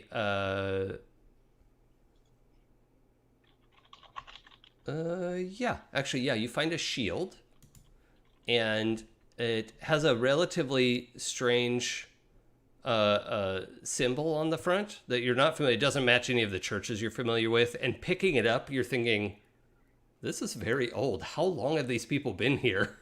This, it's serviceable as it's like a kite shield, the sort of like with the top across like round triangle kind of shape. And what it is a, probably a simple magic that you'd be very familiar with is an arrow catch shield where like projectiles are drawn to a shield. This isn't that. This is a spell catch shield. And when magic is sent over the battlefield, this is supposed to draw that. And it should probably be wielded by someone with resistance to magic, but it'll do its job. It's just the wielder is going to get hit with magic. And but it's also, like, you can tell it would also, like, turn an AoE, an area spell, into, it would, like, funnel it down to one person. So it's a fairly powerful artifact. Yeah, it's pretty cool. That is cool. Alaebas, this shield would help us kind of immensely. It attracts spells cast in its vicinity to it, and any AoE would become a single target. This sounds like it would help us greatly. Can you, I mean, obviously you just talked about it, so I guess they already know. He turns to the mushroom guy, Gray, says, I would like to take this as a token of a down payment for our services. We will need it for our success. All right. If you return it intact, I'm happy to exchange it for other payment as well. I will. Okay. Now, I need to pan out to Ventuz real quick because time is passing more quickly for Ventuz. So, Ventuz, I need you to... Well, here's the thing. The woods are quiet, and it's not silent, but it is quiet, right? And in the distance, you can see a hunting pair of mantids moving, like they're hunting. Like one of them is up in the trees, and another is on the ground, and you could tell they're in this process of like flush out prey, jump on it. Like that's what they're planning to do, but they're headed your direction, and they haven't found anything yet. They haven't seen you yet, but that's what's happening.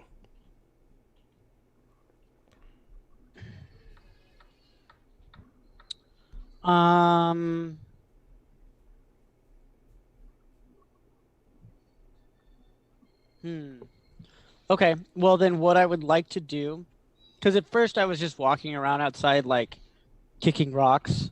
Like, I know I done bad, but I'm still in a foul mood. Yeah. And muttering to myself like, still not wrong. Like, they didn't say I was wrong.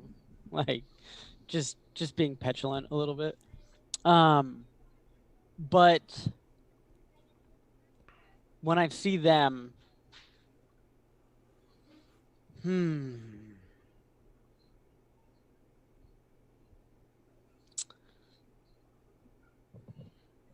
can they be converted into alkalites for my patron? They're not, they haven't demonstrated intelligence. I don't think they can follow orders beyond scent and instinct. Yeah, I mean, at most, they could be trained as a very clever animal, but there's also no evidence that that's, like, you've never seen anyone riding a mantid into battle, so that's pretty unlikely. Then in that case, I'm just going to kind of take a step back and just kind of see, like, make sure that I'm near the entrance to the Mushroom Kingdom. Would you say you're trying to hide from them? I am trying to get the miss me magic of the Mushroom Kingdom to push them away. Okay. Well, you can roll Dex if you want, or you can roll Int with disadvantage. I mean, what's a 9? A 9's a hit. No. Like, is it negative? Sorry, I didn't phrase the question correctly, Alex. Is a 9 a -1? No, it's +0. 9 to 12 is +0. 9 to 12 is +0. Okay, so in that case, I will try a dexterity check. Okay. And I rolled a 5 +0, so that's still a 5. It's not great, Alex. Yep. Okay. Is that another one of those successes that looks like a failure? Yep. But I Okay. gained It's an XP. experience point. Good job. Yay. Level 8 by the time I'm done today. So you're like, okay, I'm just going to fade back. I'm very stealthy elephant. I've got this. I know Master of the plane. I know there's a ward around this cave, and you back up towards the mouth of the cave, and you just, like, you're physically large, right? And you step on not a twig, a branch that has, behind you. You step down on it. It's just crack, echoes, birds take off. Yep. Right? And you see the two mantids hunch, like one in the tree and one on the ground, hunch, turn, and they don't see you specifically, but they are looking right, like you are just enough hidden, except they're looking right to where you are. What do you want to do? I'm going to send Ropey about 40 feet over to the left. Mm-hmm. And have it start skittering away through the underbrush like an animal tract. Like bait. And then making sure it's safe, like basically because they're not going to eat it. Like it's an inanimate rope. Like it's not fleshy. So don't give me that shaking your head back and forth. Mm-hmm. Don't whip your hair back and forth at me, sir. I do. Question, Rob. Technically, it's not an inanimate rope. It is That's an Jason. animate rope. It's an animate rope. It is. It is I got an a animate question. rope. He You're is right. correct, though, that it's not fleshy because that's a nightmare. So, Yeah. Oh, God. Yeah. I mean, maybe with a couple more advances, I can make it fleshy, but Nope. No, That thank is you. banned from the game. Eli, what do you want to say? Is there a way through the time shift that we get a sense, those of us that are on the shrooms, that he is in emotional distress? I don't think so, because we established communication through the membrane is difficult at best. So yeah, you're fairly well cut off from him right now. But let's go back to the cave. You've been handed this shield. They're also like trying to hand each of you like double handfuls of this healing moss. It's like so much. There's no, like, they don't understand how you eat. Like they're like vaguely aware of the concept, but like. It's being very great. Oh, thank you. Yeah. Thank you. Yes, I'll hold that. Thank you. Uh-huh. Yeah. It's just a sort of alien concept to them. Like, yeah. And I'm also saying, like, I don't think we need quite this much for this trip, but we would love to take the rest of it when we come back. Oh, okay, that's fine. I mean, you realize it's basically the entire interior is covered with this material. Like, they're not concerned about how much they're giving you. But yeah, all of you have, a wad of this stuff, however much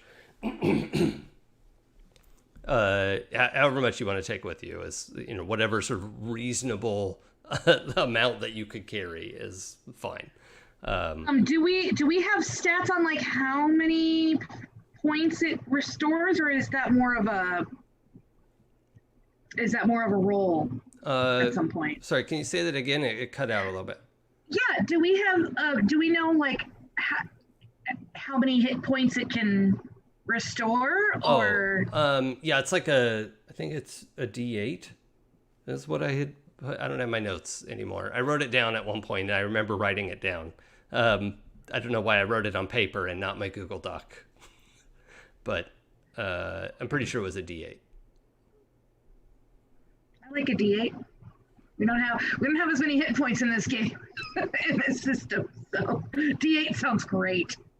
Although we did, everyone remembers, it's your whole Constitution score, right? I got that part wrong initially. Oh, yeah. I missed that. Okay, yeah, it's your whole Constitution score are your hit points. I think so. Plus I raised your my level.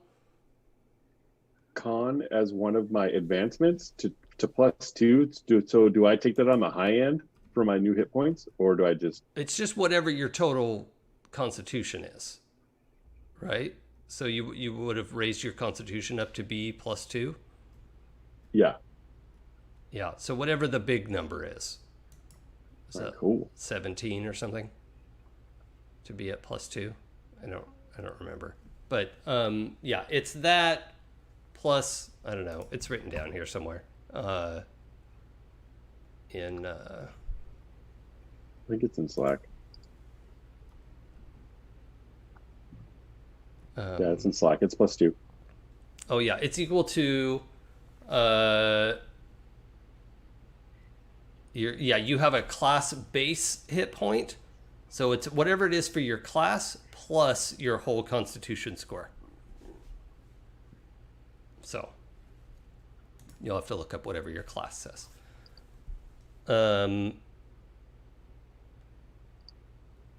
Okay, so the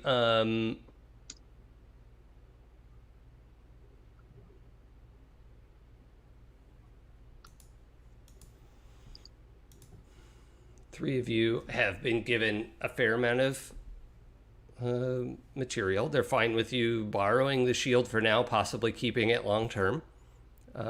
Is there anything else we want to do in here?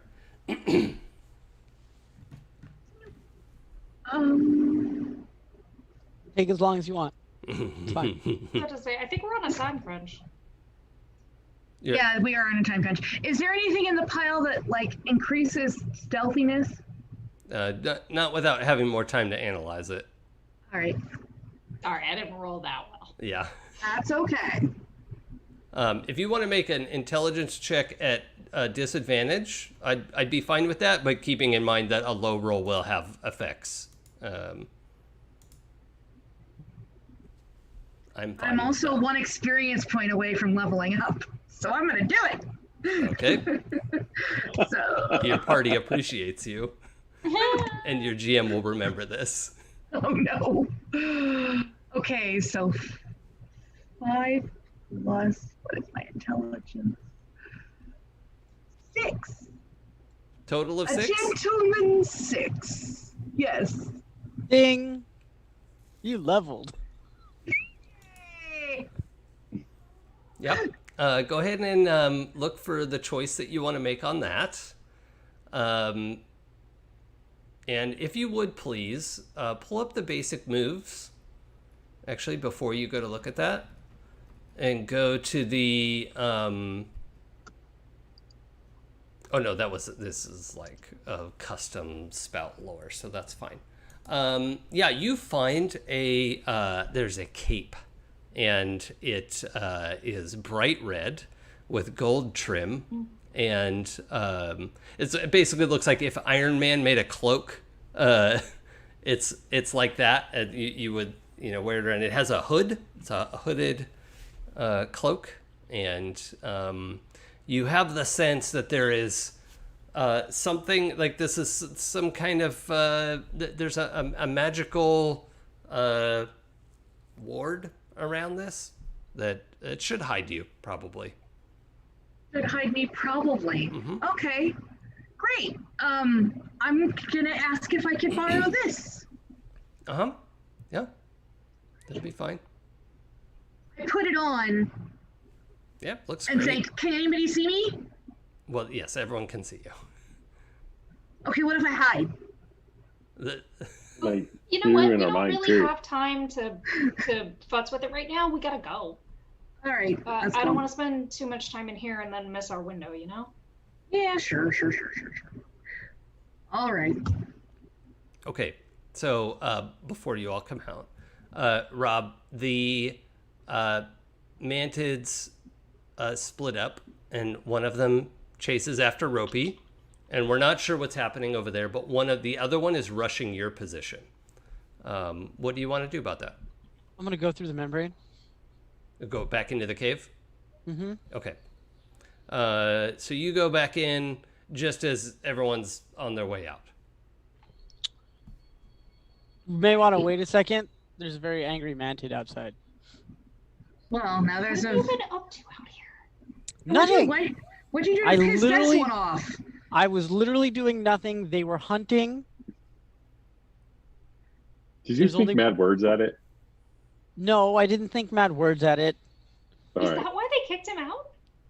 Yes, I Yeah. got a little too sarcastic.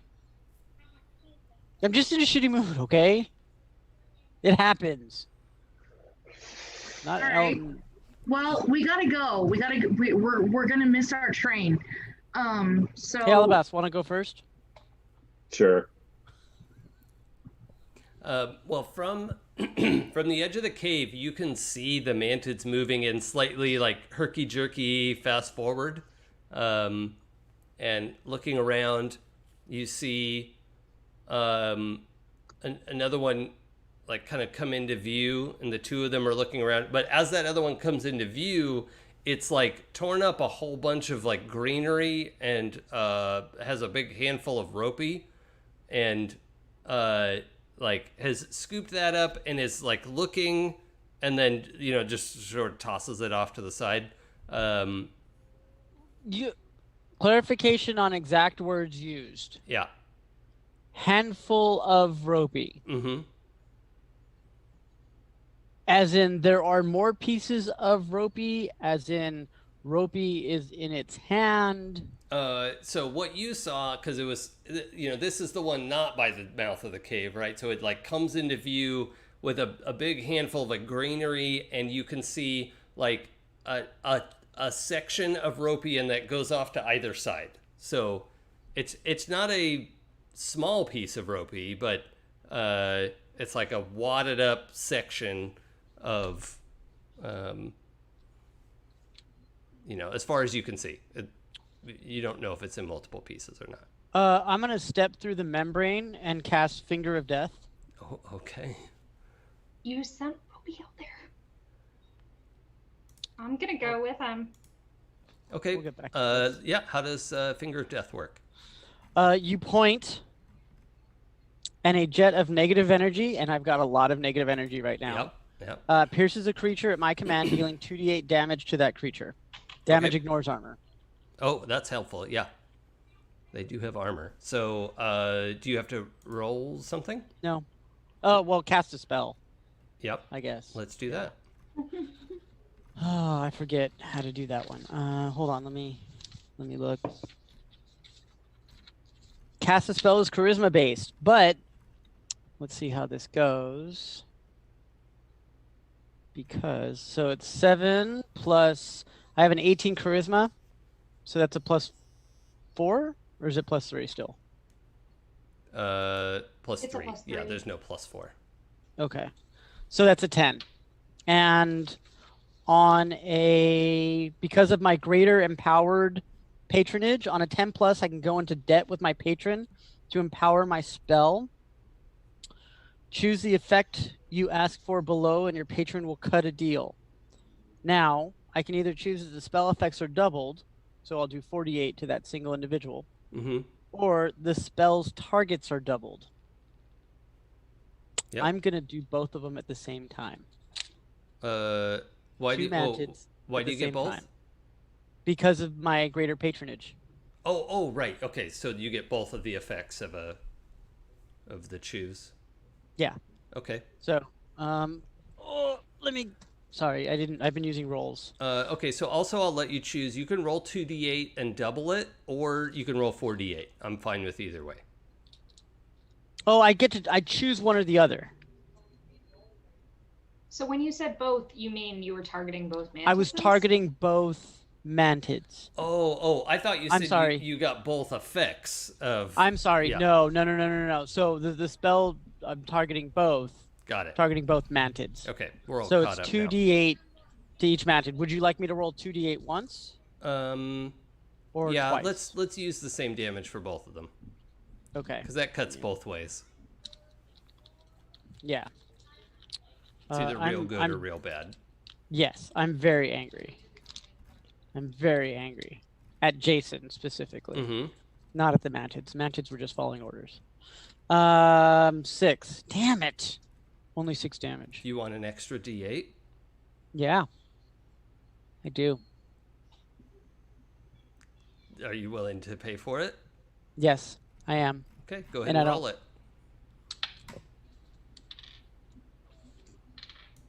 2.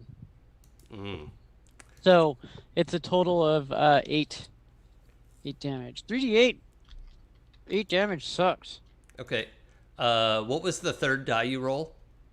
It was a 2. Oh, that's actually lucky because you take half of that damage. Oh, okay, that's it? Just that one. So you take 1 point of damage. That's fine. Yeah. That's fine. And you deal 8 damage to both of them, right? To each, yes. To each of them. Yeah. Yeah, to each of them. And you're bypassing armor. Yep. Okay. Let me double check something. Yeah, both of them are gravely injured. They don't drop from 8 damage, but they're, really like they're rattled. They kind of rear back, and they're trying to figure out where that came from, right? You had to step back out the membrane to be able to cast it, but they're disoriented and not looking directly into the cave because there's a spell here that is they're supposed to ignore the space. So what's everyone doing? Alaebas is going to attack the closest one. It seems like we're in it to win it. Yep, they're both pretty close, but the one with Ropey is that had Ropey a minute ago is further back than there's like a close one and a slightly further one. So that's fine. We'll go to that. We'll go to the close one. Yep. You got your like longsword or something? Yeah, longsword, newly acquired shield. Cool. So that is an 11. Oh, nice. On a hack and slash. So, on a 10 plus with that, you can deal your damage and avoid their attack. Or you could do an extra 1d6 damage, but you'll be exposed to their counterattack. I will do avoid their damage because we still got a train to deal with. Yep. Okay, so go ahead and roll your, or whatever your damage is. Or oh no, is it just it's your class damage? The class has a damage thing. Yeah, I think it's 8. Yeah, I think that's right. Yeah, go ahead and roll your d8. I'll see if I can find it.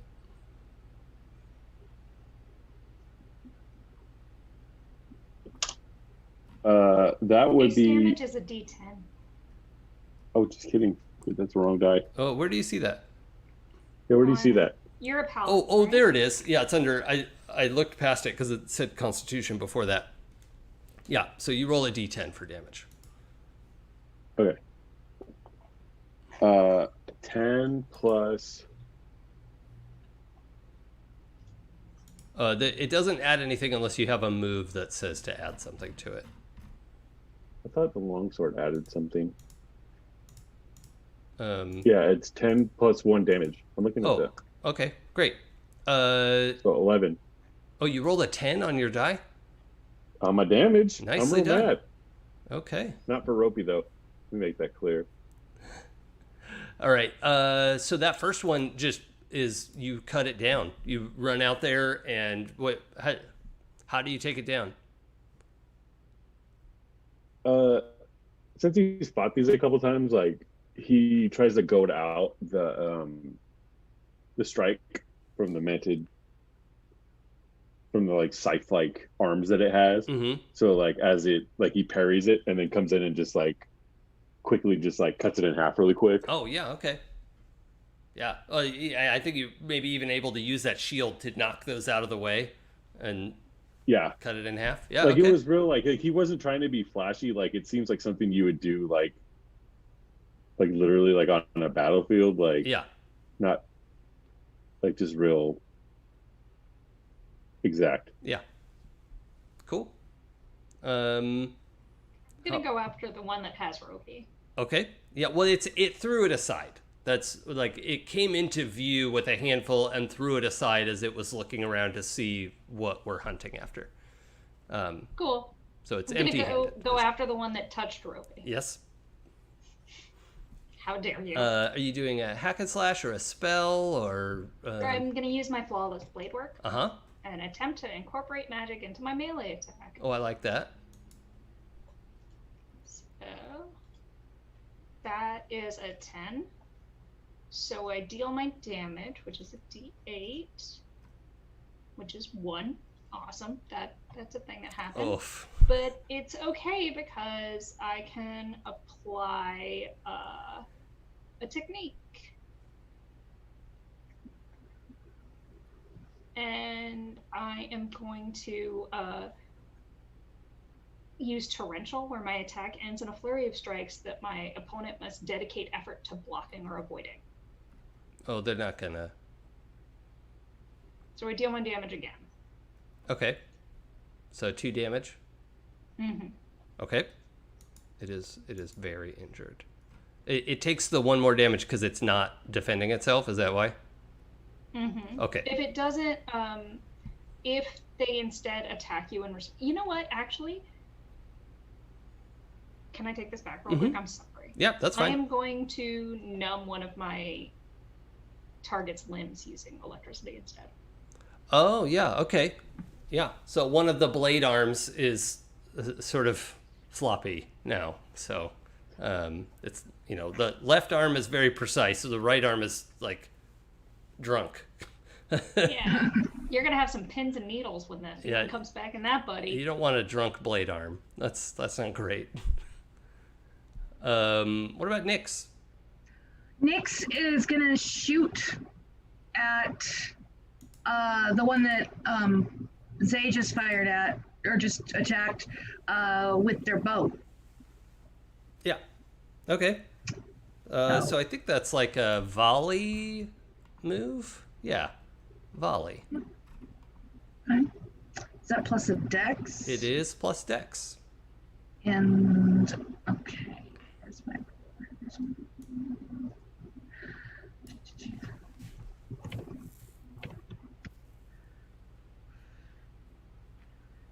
5. Oof. Rolled 2 1s. That's not great. Okay. So the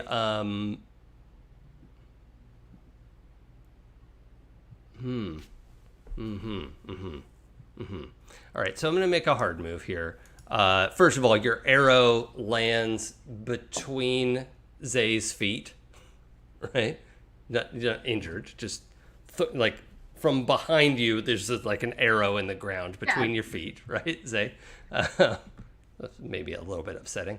And Nyx, the bowstring goes slack, like it's slid down the bow, and the bow is like unstrung, right? It's not snapped, but you kind of like accidentally dry fired it a little bit, and it's I don't know how familiar with archery you are, but it like it like had too much vibration. I have to like you have to like step on it and restring it if you want to get it back in working order. That's what I'm gonna do. Okay. Swearing a blue streak. All right, we'll come back to all the way. Okay. The one that's left is like rearing up, and it is trying to do this, right? Like bunny stab. I don't know what to call that. Little bunny frou-frou hacking through the forest. Sharp, pointy teeth. Yes. But the right arm is like coming in low, not really doing what it's supposed to do. So, depending on what you want to do, Zay, if you wanted to do Defy Danger, I would have you roll with Dex at advantage. Or if you wanted to just carry on with Hack and Slash, it will be a reduced damage if it has a chance to counterattack. Can I roll defend? Oh, yeah. I'm happy to have you get in there. Is that okay with you, Zay? Yeah, that's fine. Okay. I mean, I was probably just gonna dodge anyway, actually. So. Okay. Well, we'll start with this. That is, what am I rolling with this? That is an 8. Okay, so on a 7 and 9, you hold 1. You probably want to spend that right away. What does it look like as you rush over there before you decide what you want to pick? You rush over there, get your shield up, or what's the plan? Yeah, I think to get the shield up, and then like there's not too much light that's coming through the tree covering, but then he catches some on the shield, and since it has like that magical like kind of like sheen to it, like he puts it in the mantid's eye and blinds it a little bit as he's like slamming into it. Okay. Nice. So which defend option do you want? So redirect it to yourself, have the effects damage, open up the attacker to an ally's attack, or deal damage to the attacker equal to your level. Well, since we're filled up with mushroom healing salve, he will redirect the attack to himself. Okay. Yeah, okay, so you're going to... I guess I actually have to roll for this. 5 minus your armor. Take that. Am I considered on a quest? You tell me. I would say yes, so that is 4. Okay. Wait, you have more than 1 armor, don't you? No, his armor is 4 right now because he has 3 plus these on the quest. I see. Okay. So one point gets through.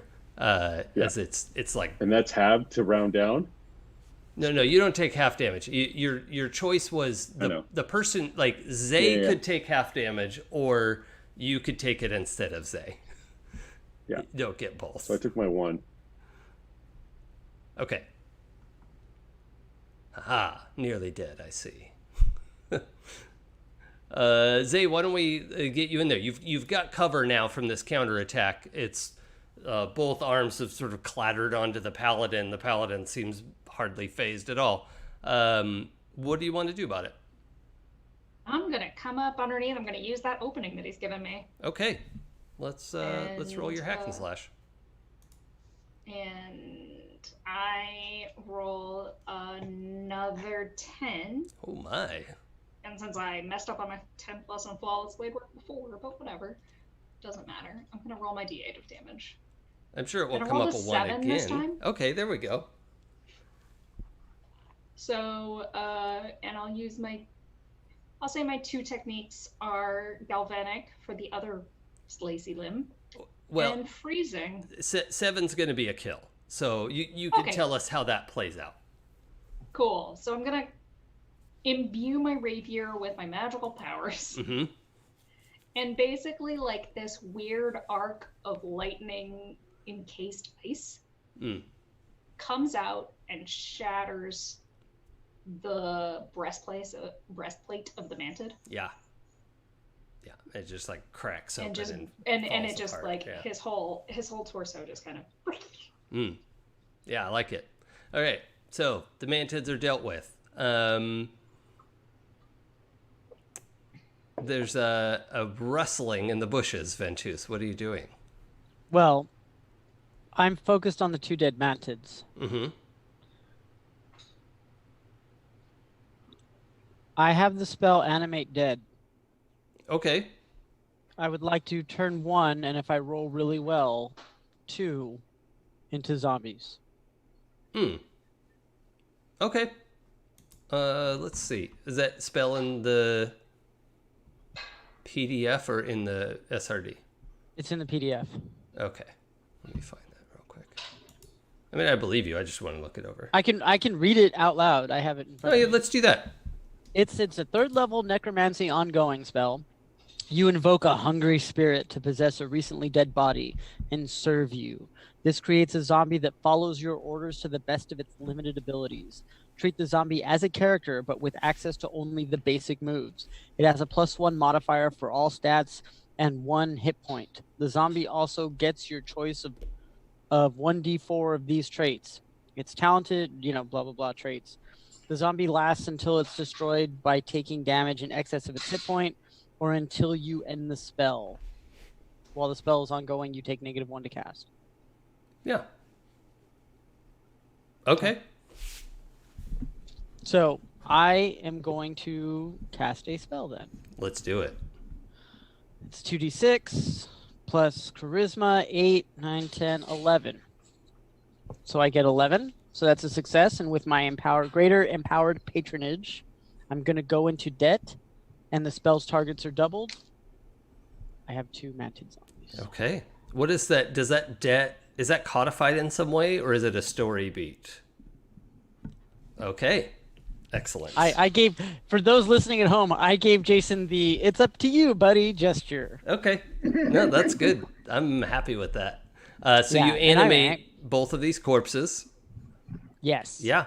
And they sort of shuffle and pull themselves up to their feet. And I mean, they weren't intelligent in life. And there's no difference now. They're just, yeah. The one that was cut in half, I guess, sort of magically is put back together. And the other one sort of like crunches its chest plate back together as it's getting up. It's like, Or it doesn't.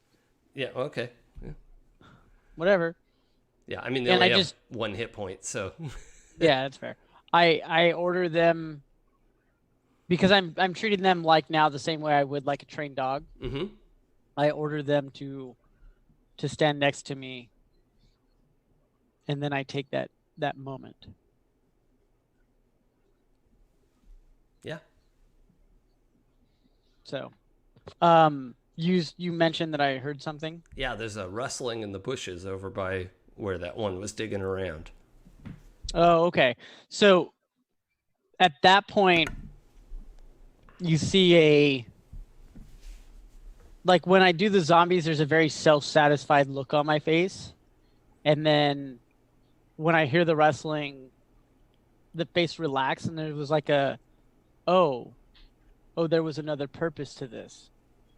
And I go and I start searching for Ropey, but keeping them there. Mm-hmm. Okay. Yeah, you look through the bushes and you find Ropey has coiled itself around a tree and like snugged under the like underbrush and leaves and everything, and is like and so it's like coiled up tight around the base of the tree, but is whole. It's whole though? Yeah. Okay. Good. I stick my hand in it so I can kind of coil up my arm. Okay. It starts to come up and then sees the mantids behind you and is like shrinks back down.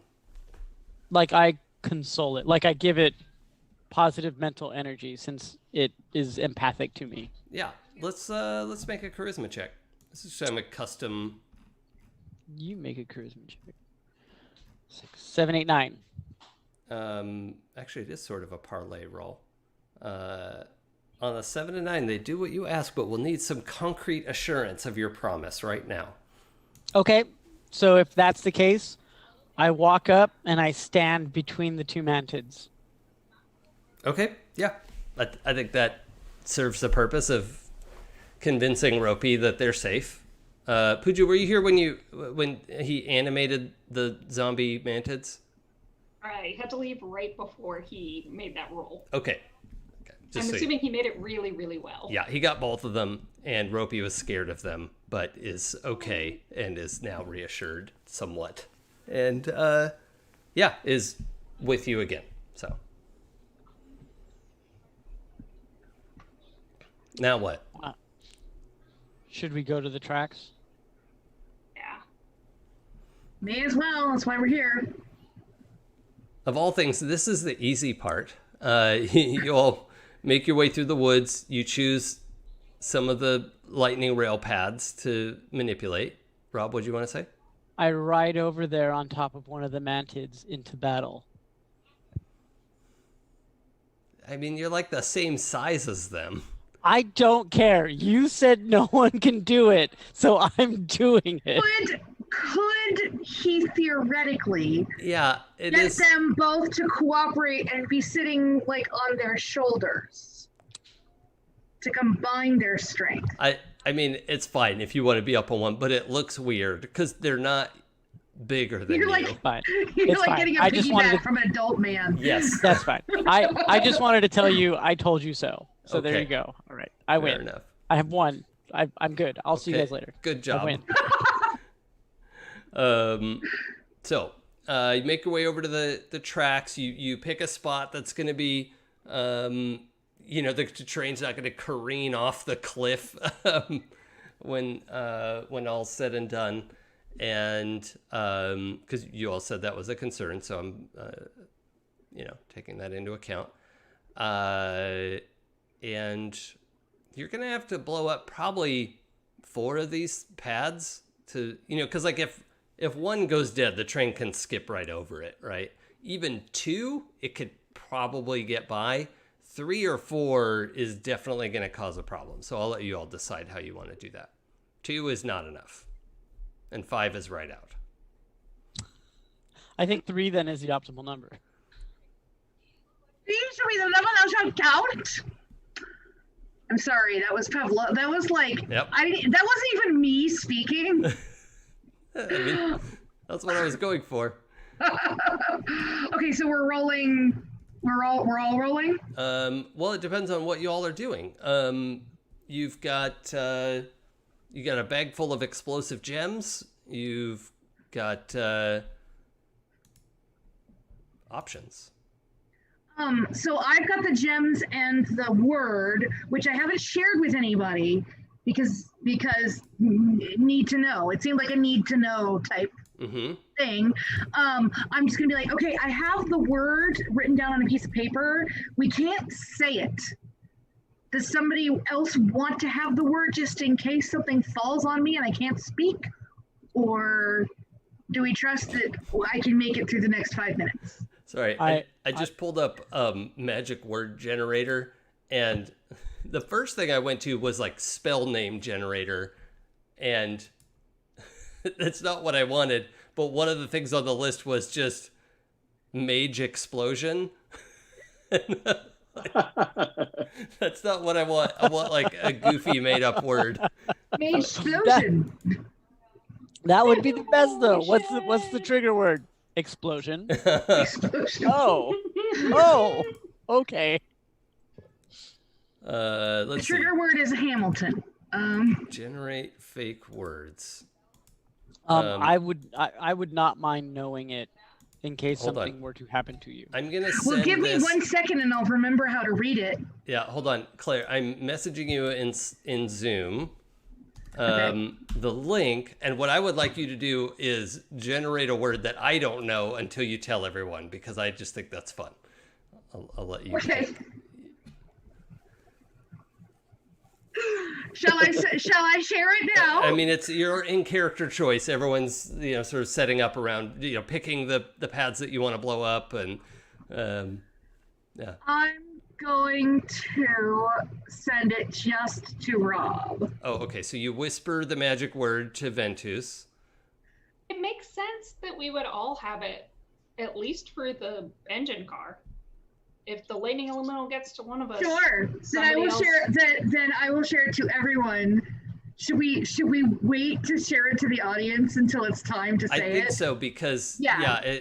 you don't want to say it out loud, even though they're in the bag. It's like, why risk it? If you don't have to.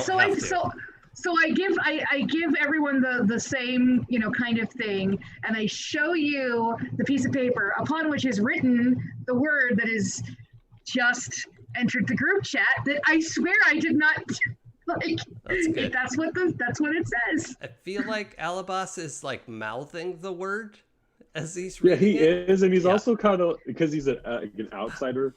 It's something that I got. He's like, is that one syllable or two? It's two.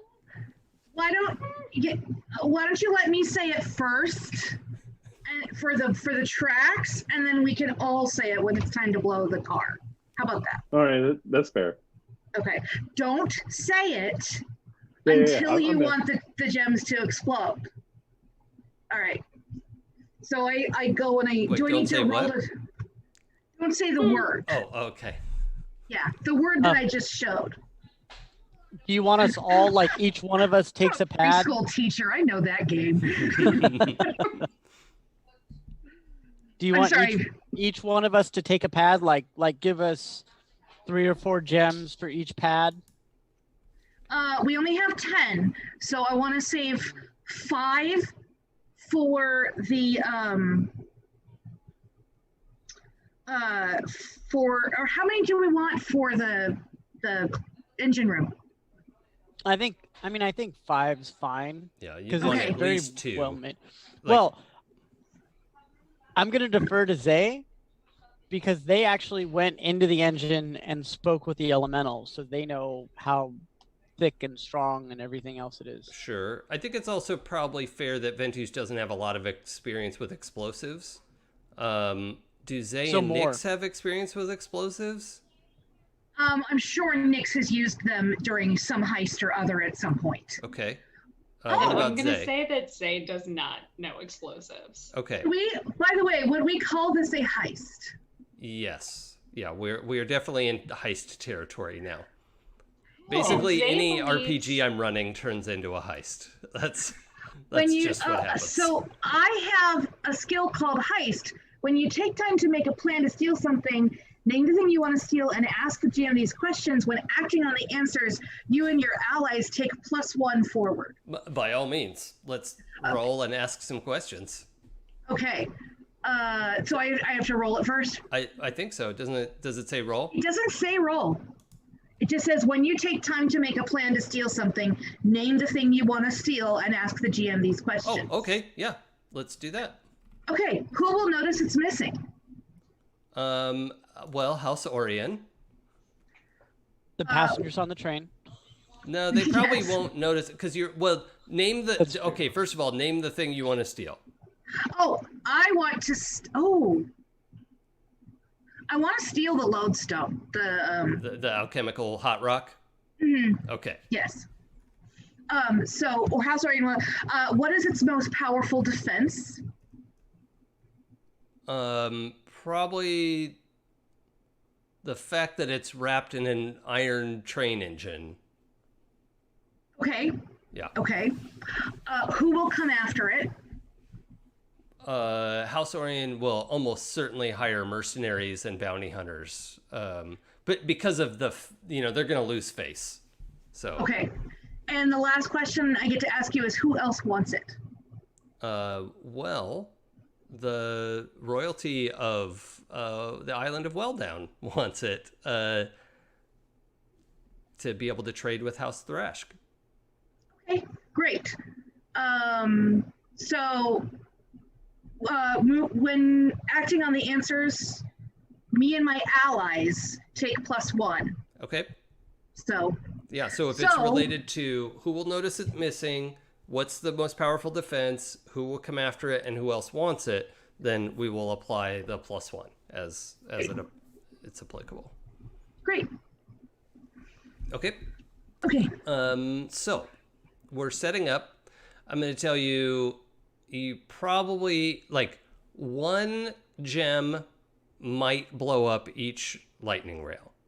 You probably want 2, but one might do it. I mean, it's a little thing, and if you just damage it, it's not like you have to obliterate it. It just, if you damage that lightning rail pad, it probably is not going to work. So. And how many are we trying to take out? At least 3. At least 3. So let's use 6. So 2 for each. 2 for each thing, and then we've got 4 left over. Mm-hmm. That sounds good. And we'll definitely need 4 for the engine car. Mm-hmm. Okay. Great. Yeah, I mean, everybody knows that those, the explosion gems just aren't nearly as powerful. So. Yeah. Hey, we can always just throw it at the elemental and say the word. So. Okay, so Nyx places the thingies. Mm-hmm. And gets to a minimum safe distance and shouts, "Skizzle!" Excellent. Where's the other bag of gems? I mean, where's the rest of the gems? On my head. Okay. In a pouch. So what I need you to do is roll 2 dice and not roll snake eyes. Oh. Just don't roll snake eyes. It's fine. Okay. Well, I already did that once this game. Yeah. What are the chances you could do it again? It's basically nil. Well, I didn't roll snake eyes. Okay. I rolled 6. Okay. That is fine. Now. One of which was a 1. Yes, but it's not snake eyes.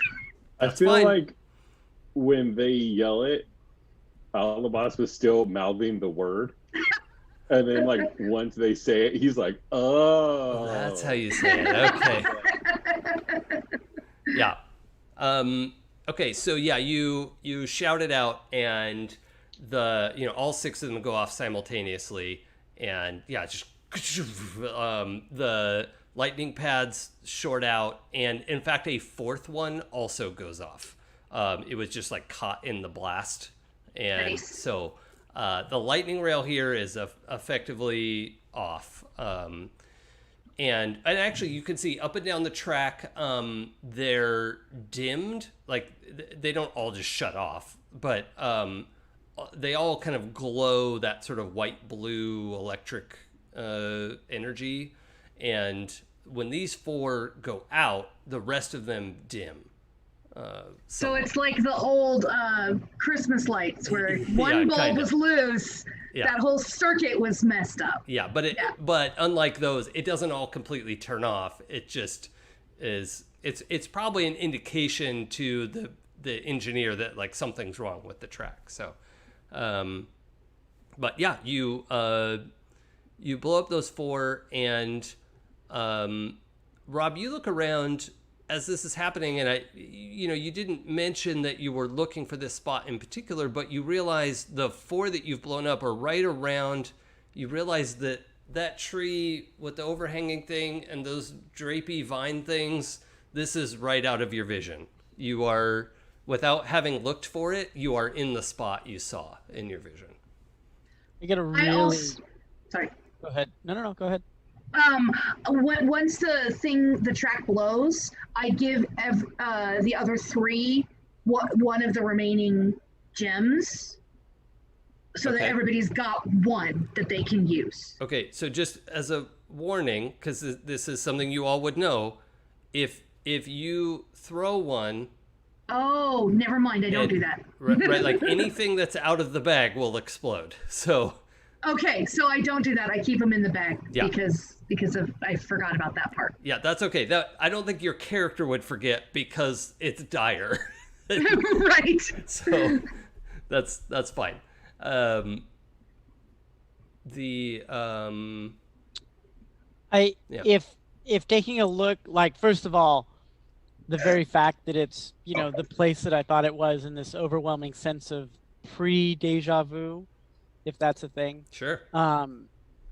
Like I'm Just gonna deja vu. I'm gonna get very, very smug look on my face, like a very pleased with myself. But what I would like to do is I would like to take some of the mangled bits of the lightning rail, Mm-hmm. and in the space between the two that are working, I would like to take them and draw the shape of my patron's constellation, Okay. and try to just sit there and kind of commune. I If believe you you will. owe 2 debts. I do. Okay. Your patron would like a D6 blood sacrifice to this icon that you're creating. Sorry, D4. Cool. D4. Okay. So I lose 3 hit points. Okay. But basically, what I want to do is I want to lay the foundation that I can potentially draw on some extra power if I need to. Oh yeah, that is definitely available. However, and also note that I think you only owe 1 debt now, right? Mm-hmm. Yeah. Okay. So just jot that down somewhere so we remember. I might not remember next week, so remind me. Or 2 weeks. One thing I want to try to do is channel electric energy into the rail, because you said that the rest of the paths went dim, is a sign that there's a break. Mm-hmm. And I want to channel energy into the side of the break that the train is coming from, so that they don't know that it's coming and prepare for craziness. Yeah. Okay. That may be possible. It's a massive amount of energy that goes into, because it's, the track is all the way from here to Sharn. Does it go, the dimming goes all the way back to Sharn? Probably. Yeah. I mean, it's as far as you can see them, they're all at 75% brightness. Oh, okay. But I'm willing to do a custom cast a spell roll, because you have a lot of experience with lightning powers. Mm-hmm.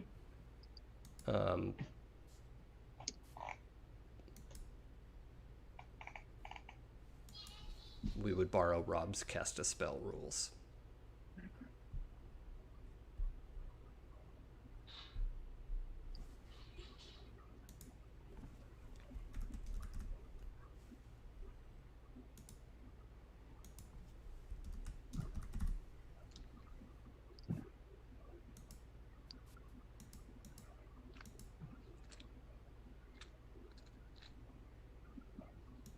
So, what would you like to do?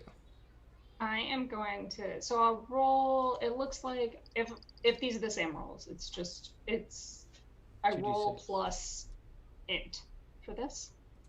Yeah. And great. And I rolled a 6. So I'm going to use.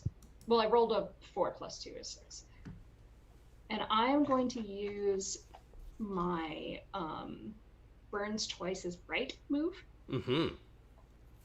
To channel the flames of fate, and I can treat a mist roll as a 7 and 9. Yeah, I like that. Nice. It seems like the right time to do it. Yeah. And I am going to, as part of this move, I lose something. Mm-hmm. And I'm going to say that I lose. Does the move just say lose something? It says tell the GM something you've lost. Oh, okay. An emotion, a memory, or an innate piece of your being. Right. Ooh. Ooh, that's good. And I am going to say that I lose the memories of how I learned magic.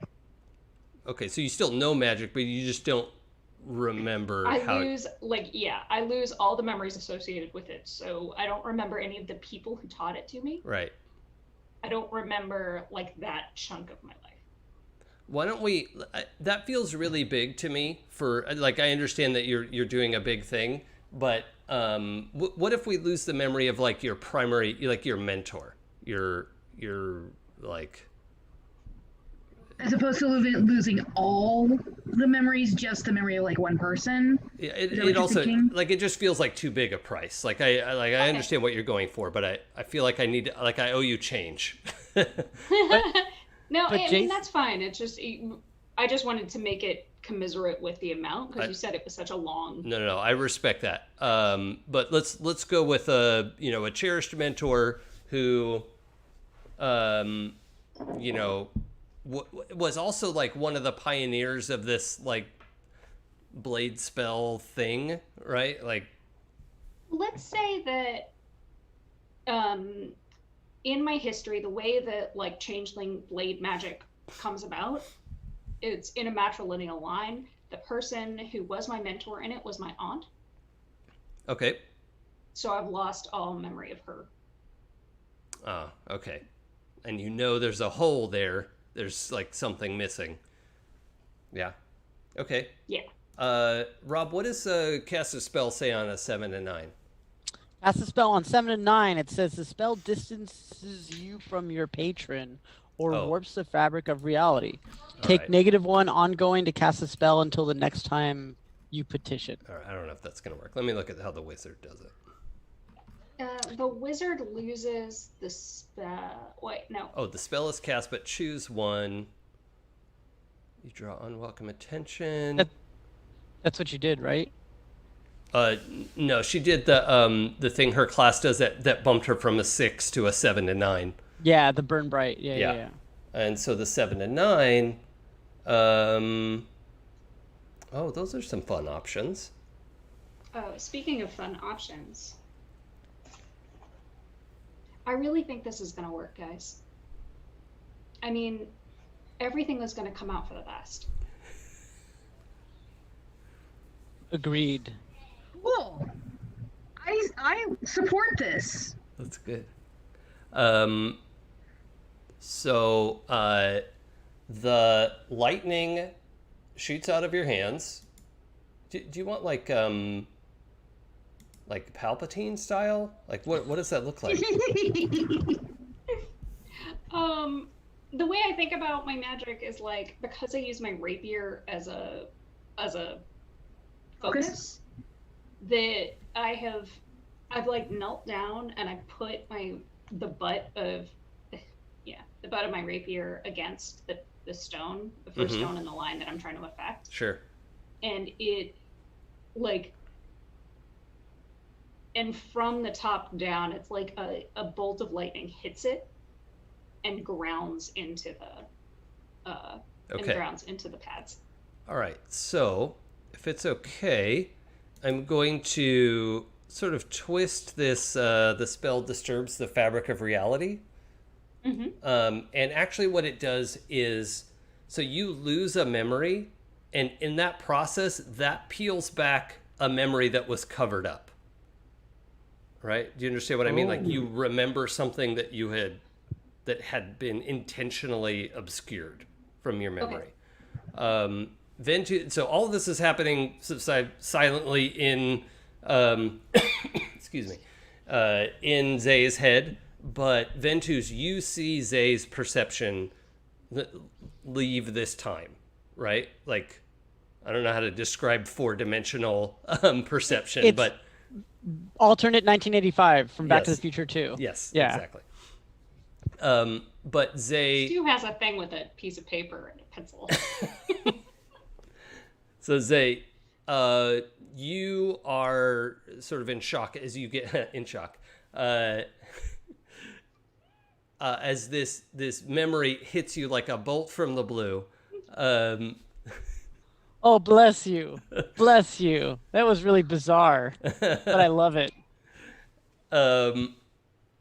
And you recall, now, what was your relationship with your parents?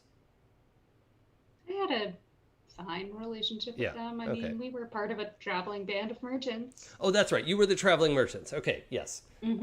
So one of the things that that you recall having been told, and you're not really sure like who or why this was obscured from your memory, but your you have this like matrilineal line you were talking about. The patrilineal line of your family is not changeling. They're like D&D would call them genasi, but they're like lightning genasi. So you are actually genetically part lightning elemental. And that is what comes blasting back into your, like this one memory is lost, and it's like it makes room for this other thing to click back into place. What's happening externally? Externally, like, it's almost like she freezes for a second, like everything stops. Heartbeat, breath, everything, and then it's like when somebody gets paddled. Oh, that like the electric. Yeah. Do you fall over? Yeah, like all and like blown back a couple of feet. So again, like Marty McFly turning the volume all the way up and hitting the guitar. Yeah. Yes, well, I like to think I'm cooler than Marty McFly. Easily. You're like 1.21 gigawatts cooler. Yeah. So yeah, it's like they've knelt down, thrust the rapier onto the pad, struck by lightning. That power comes back, and then everything freezes for a heartbeat or two. Yeah, I think it's also like weirdly like delayed for everyone. Like you see the lightning bolt come down, it charges the tracks, the brightness goes back up, and then like a heartbeat later, kablam! Yeah, exactly. They're like blown back from the tracks. It seems incongruous, right? Like the lightning hit, all that stuff happened, and then like enough time goes by that it's weird that Zay is blown back from the tracks. I'm gonna rush over and try to help them. Okay. What are you doing to help? Yeah, Alaebas is going to do the same to try to check for any kind of wounds or anything. Okay. Alaebas, I think you actually have some like medical training. Training?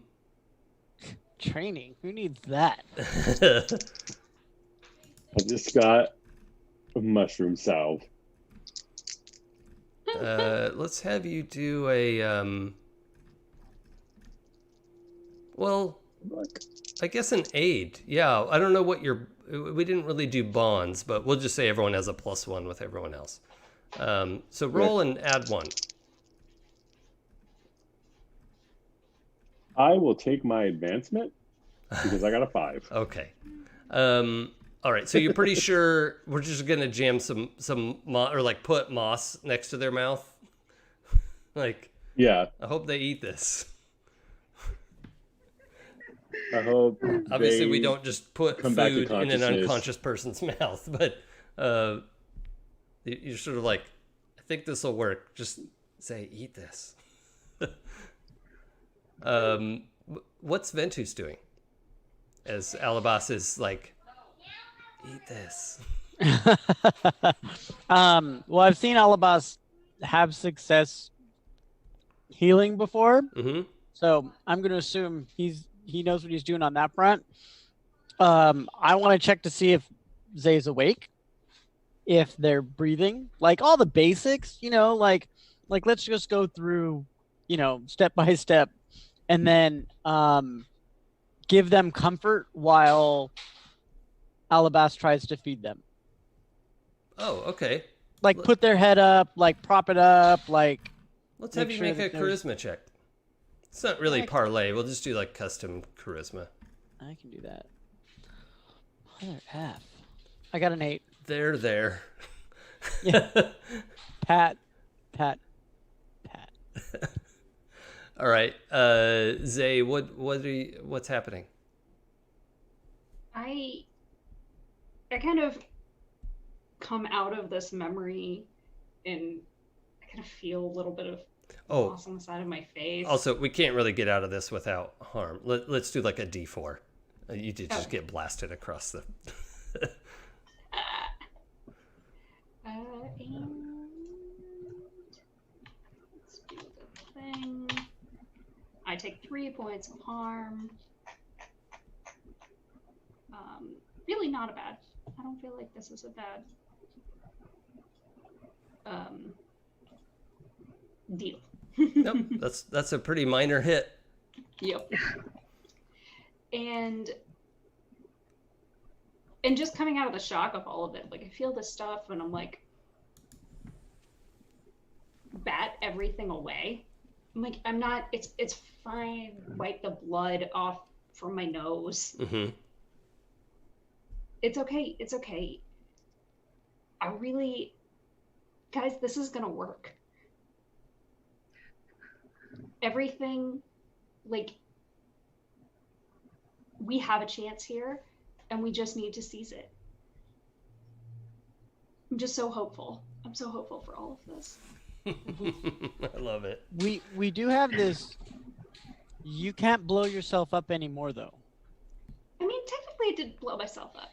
I mean, it's just like a little, you touch the wrong wire. It's fine. It's fine. This is going to be great. Also, where did you go? Don't know what you're talking about. You shifted. I've been right here. I've had this scar the whole time. Mm-hmm. See how it feels? See how it feels?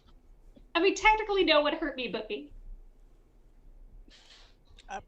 Okay. Unlike we... Also, it occurs to you, Zay, we've always kind of wondered what that dragon mark looks like. Like, what is that shape? And I think it looks a little bit like, I forget what they're called. Jesus Christ. Those balls were the... ball lightning is what that's called. Yeah. Yep. The ball lightning. Yeah. Like, if you try to draw that in 2-dimensional, that's a pretty confusing drawing. But if you understand that it's an image of a sphere, a spherical shape, suddenly this mark makes more sense. And, if you look at it the right way, like, oh, of course it is. Duh. I think that comes back to you with your memory of like, oh yeah, that's not a dragon mark. It's a lightning mark. Yeah. Plasma ball is apparently what it's called. Oh, yeah. You're talking about the thing where you put your hand on it and it follows your hand. Oh, yeah. Oh, okay. There's also an environmental. I was talking. thing. Oh God, I'm sorry to everyone. I was talking about the environmental thing. Yeah. Oh yeah. The Ball lightning's a whole thing too. Oh, the actual ball lightning. Okay, I was like, are we talking about the plasma ball? Or are we talking about actual ball lightning? Yeah, okay. it's pretty cool looking too. If you Google it, it's like, I guess be careful with ball lightning. Yeah. Safe search off, baby. Guys. Make sure you do lightning and two kinds of people. not lightening. That's a whole different thing. Just a little bit of bleach. Hey, no, you know what? It's more like it's more if you look up ball lightning environmental effect, you can avoid not safe for work topics. Yep. But yeah, it's the actual like tangled up particle look of a ball of lightning. Yeah, that's cool stuff. That's really cool. Okay. Now I'm just looking at pictures of lightning. Okay. So, before we wrap up tonight, I want to get Nyx's reaction to all of this. Zay getting blown away from the tracks, the guys going over to check on them. What's Nyx up to?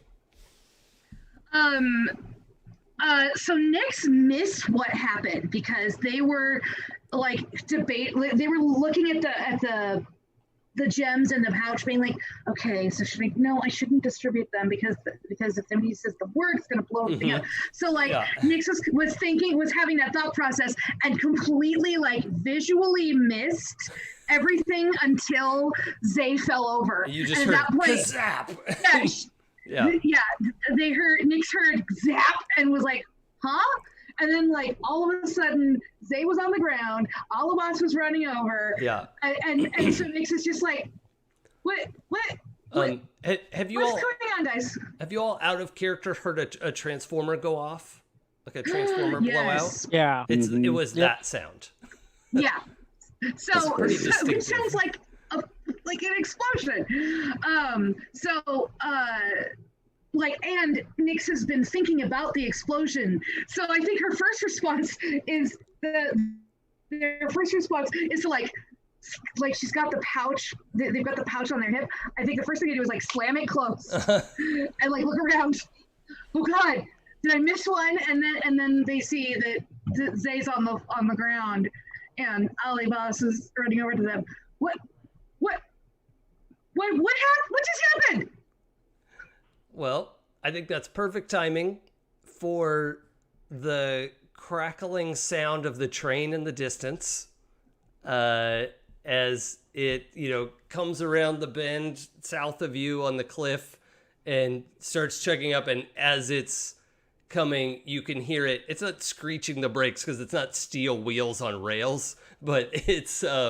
you can hear the like crackling barrier of the elemental putting effort into stopping the train as it's, well, I guess Back to the Future is just what we're going to use. It's that as the DeLorean generates all that, that lightning effect as it's time traveling, it makes that sound, but it's not traveling. It's not time traveling. It's just stopping the train. But that is where we will pick up next time in 2 weeks for our fantastic series finale. And before we go, let us take a moment, look over your stuff, think about who you might have for stars and wishes today. I don't remember if this has end of session moves. I don't think it does. I think technically we do, but we have not used them up until this point. So. Yeah. Wait. Okay. So when you reach the end of session, it's all about like marking down your bonds and XP and stuff. So I'm less concerned with that than I am with your like stars and wishes. So think about your stars and wishes for a second. I'll do the little spiel that I have to do here to close us out. We are at the end of tonight's session, so I thank you for joining us. We will be back on June 19th. That is our finale. And July. What? July. That's what I said. I believe you. That's what I heard. I mean, if you could get back here on June 19th, and that's pretty impressive. I mean, I can. No, you're right. July 19th. Is our finale. That's our next and final session. If you want to catch up on past episodes, you could check out happyjacks.org/City of Towers or /shows for anything and everything we've ever done. All of the APs on our network are there. And let's check in and see what... does anyone know their star and or wish? For a reminder for folks, this isn't something I made up. It's just kind of out there in the safety tools community. It's not officially a safety tool, but it's kind of a nice check-in. A star is, wanting to highlight something one of your fellow players did that really sparked your enthusiasm. And a wish would be something you want to see from me next time in the game, like something that I have control over. I don't know. I mean, you could say your wish is for COVID-19 to go away. There's just nothing I can do about that except wear my goddamn mask. So, yeah. I would like to say, I would like to give my star to Ventuz for for bringing back the mantises as zombies and riding one out of spite. Mm. I play my best in pretty spite. funny. Yeah, I play my best under spite. So thank you, Jason.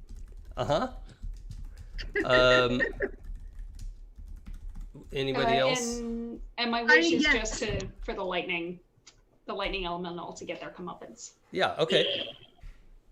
My star today goes to Jason, who had the most kind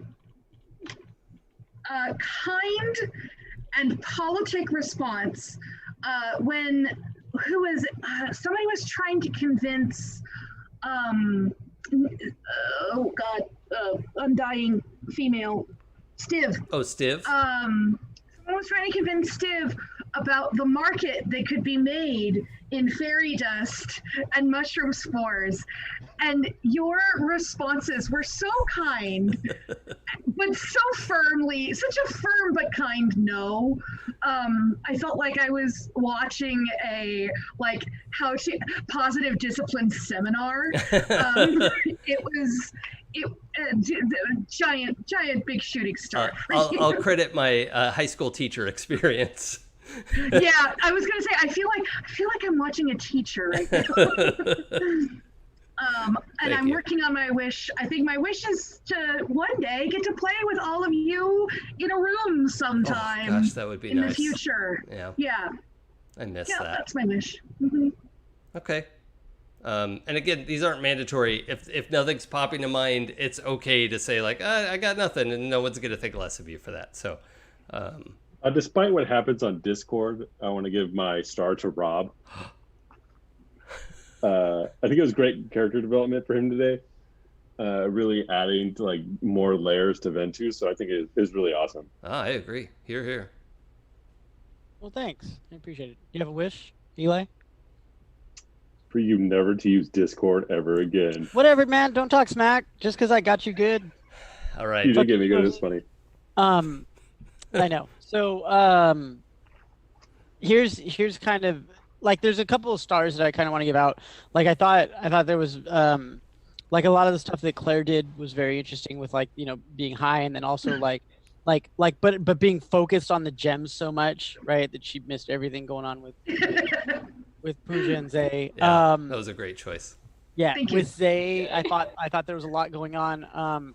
And that kind of comes back to one of my previous stars earlier with like just building our backstories, Jason. Like oh, I want to see how Zay now deals with that. Like you've given it to Pooja, and I want to see where Pooja continues that those kind of ideas, right? And I think those are super interesting. The one thing that it's a retroactive wish, and it was kind of selfish on my part. But I wish that you had let Pooja go with forgetting all of that stuff, because I was going to try to convince Zay to start following my patron. I mean, you can still try to do that. Like, I could, because I'm like, oh, you forgot how to use your magic? Well, obviously, that's how it was, and just start working that angle the whole time. And so, like that idea, like, sparked, and I'm like, no, don't give it away. Don't give it. And just, the price was too high, though. It was too much. But You could still do that. Just pretend like your deity was her aunt, to or just shove say, in there. you should worship my deity. Here's why. I mean, Here's a brochure. Yeah, I was gonna say that's a little too thumpy. Do you have a I don't pamphlet? want to go thumpy. I don't know. Is that better or worse than like surreptitiously manipulating someone based on their lost memories? There's a road that splits. I'm gonna choose one, and then there's the suggestions everybody else gave. So that's all I'm saying. All right. Well, thank you, everybody. Let's also, we should go around and say who we are and where you can find us off stream. Let's start with Rob and go in reverse. Yeah, I'm just Rob. I hang out. That's it. Okay. Cool. Eli? I'm not like Rob, but I also hang out and stuff. Be kind to people. Oh, amen to that. Yeah. Claire? I'm Claire. Follow me with the Merry Wives of Windsor at Merry Wives. We just launched our Patreon last month. We got 37 patrons. We're trying to get to 50 so that we can get some cool projects going for the month of August. So check us out at Merry Wives. Love to see it. The music's really fun too, folks. If you haven't checked them out, you Really should. Thank you. Pooja. Hi, I am Pooja. You can follow me on Twitter at LADacyGirl. Everywhere else I'm Forgotten Saves. And you can catch me here at Happy Jacks every Sunday. Alternating Sundays from this, we've got our Vampire Fight E game, Glittering Night. And then once we wrap up with this, we'll get the glorious / horrifying return of Murmurs from the Abyss, our Call of Cthulhu 7th edition campaign. Yep. And then on Fridays, I'm now doing a game with 12-sided stories, and Abria is GMing that, called Heliotrope, and it's a very cyberpunk, save the world, environmental disaster kind of situation. We'll have our first session this coming Friday. I've been really looking forward to that.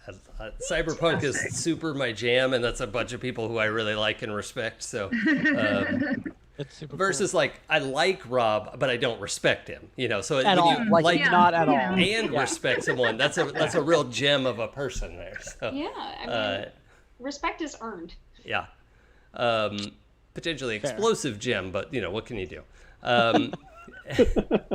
And I'm Jason. I'm at It's Probably Okay on Twitch and Twitter. I'm here. I have one more Sunday of this in 2 weeks, and I'm in Nick's Wednesday game. We're playing Savage Worlds in a sort of modern day magical realism, you know, like urban fantasy kind of thing, where I'm playing a satyr detective investigator type, you know, thing. So that's fun. I have hooves. And Fridays on my channel, It's Probably Okay on Twitch, I'm live streaming No Man's Sky with Sam DeLev, and we're off exploring the galaxy in a very chill way. It's very sort of calm and relaxing. And Saturday mornings, I'm running my Masks campaign on my channel as well, called Return to the Spider-Verse, set in the Miles Morales world. So fun. yeah, it's been a lot of fun. We're also kind of on the backside of that season as well, so we've got a few more episodes of that left, but it's been a ton of fun doing that. And yeah, so I think that's everything I'm working on. Also, you can check out my game Demigods at demigodspbta.com. Just about wrapping up the editing on that, and then get it out to layout, and then the PDF, and then the printed book. And I'm very excited to be at this point. Also, we got the final version. I know I'm talking too much now, but we got the final version of the favor and disfavor coins. Ooh. Where the backside looks all cracked, and I'm looks really so happy with how cool. these turned out. Dice Envy put these together for me, so I gotta Nice. pat them on the back. So Those can do some damage when you throw them at your players. oh yeah, I mean they're like metal, gang. Like this is like a heavy metal coin that's a couple inches across. So If I write Dice Envy a jingle, will they give me some dice? I have no idea, but I should say that's it for us today. Thank you everybody for joining us live or later. Those are the only two options, unless you're a lightning elemental. We will catch you again in 2 weeks. Oh, also, I'm going to throw up the calendar here in a second, but just in case you're watching this much later, you can always go to happyjacks.org/schedule and see everything that's coming up for us. There's tons of stuff, and we're always busy. So check us out and have fun and be kind to each other. Take care, everybody. Have a good one. Later. Bye.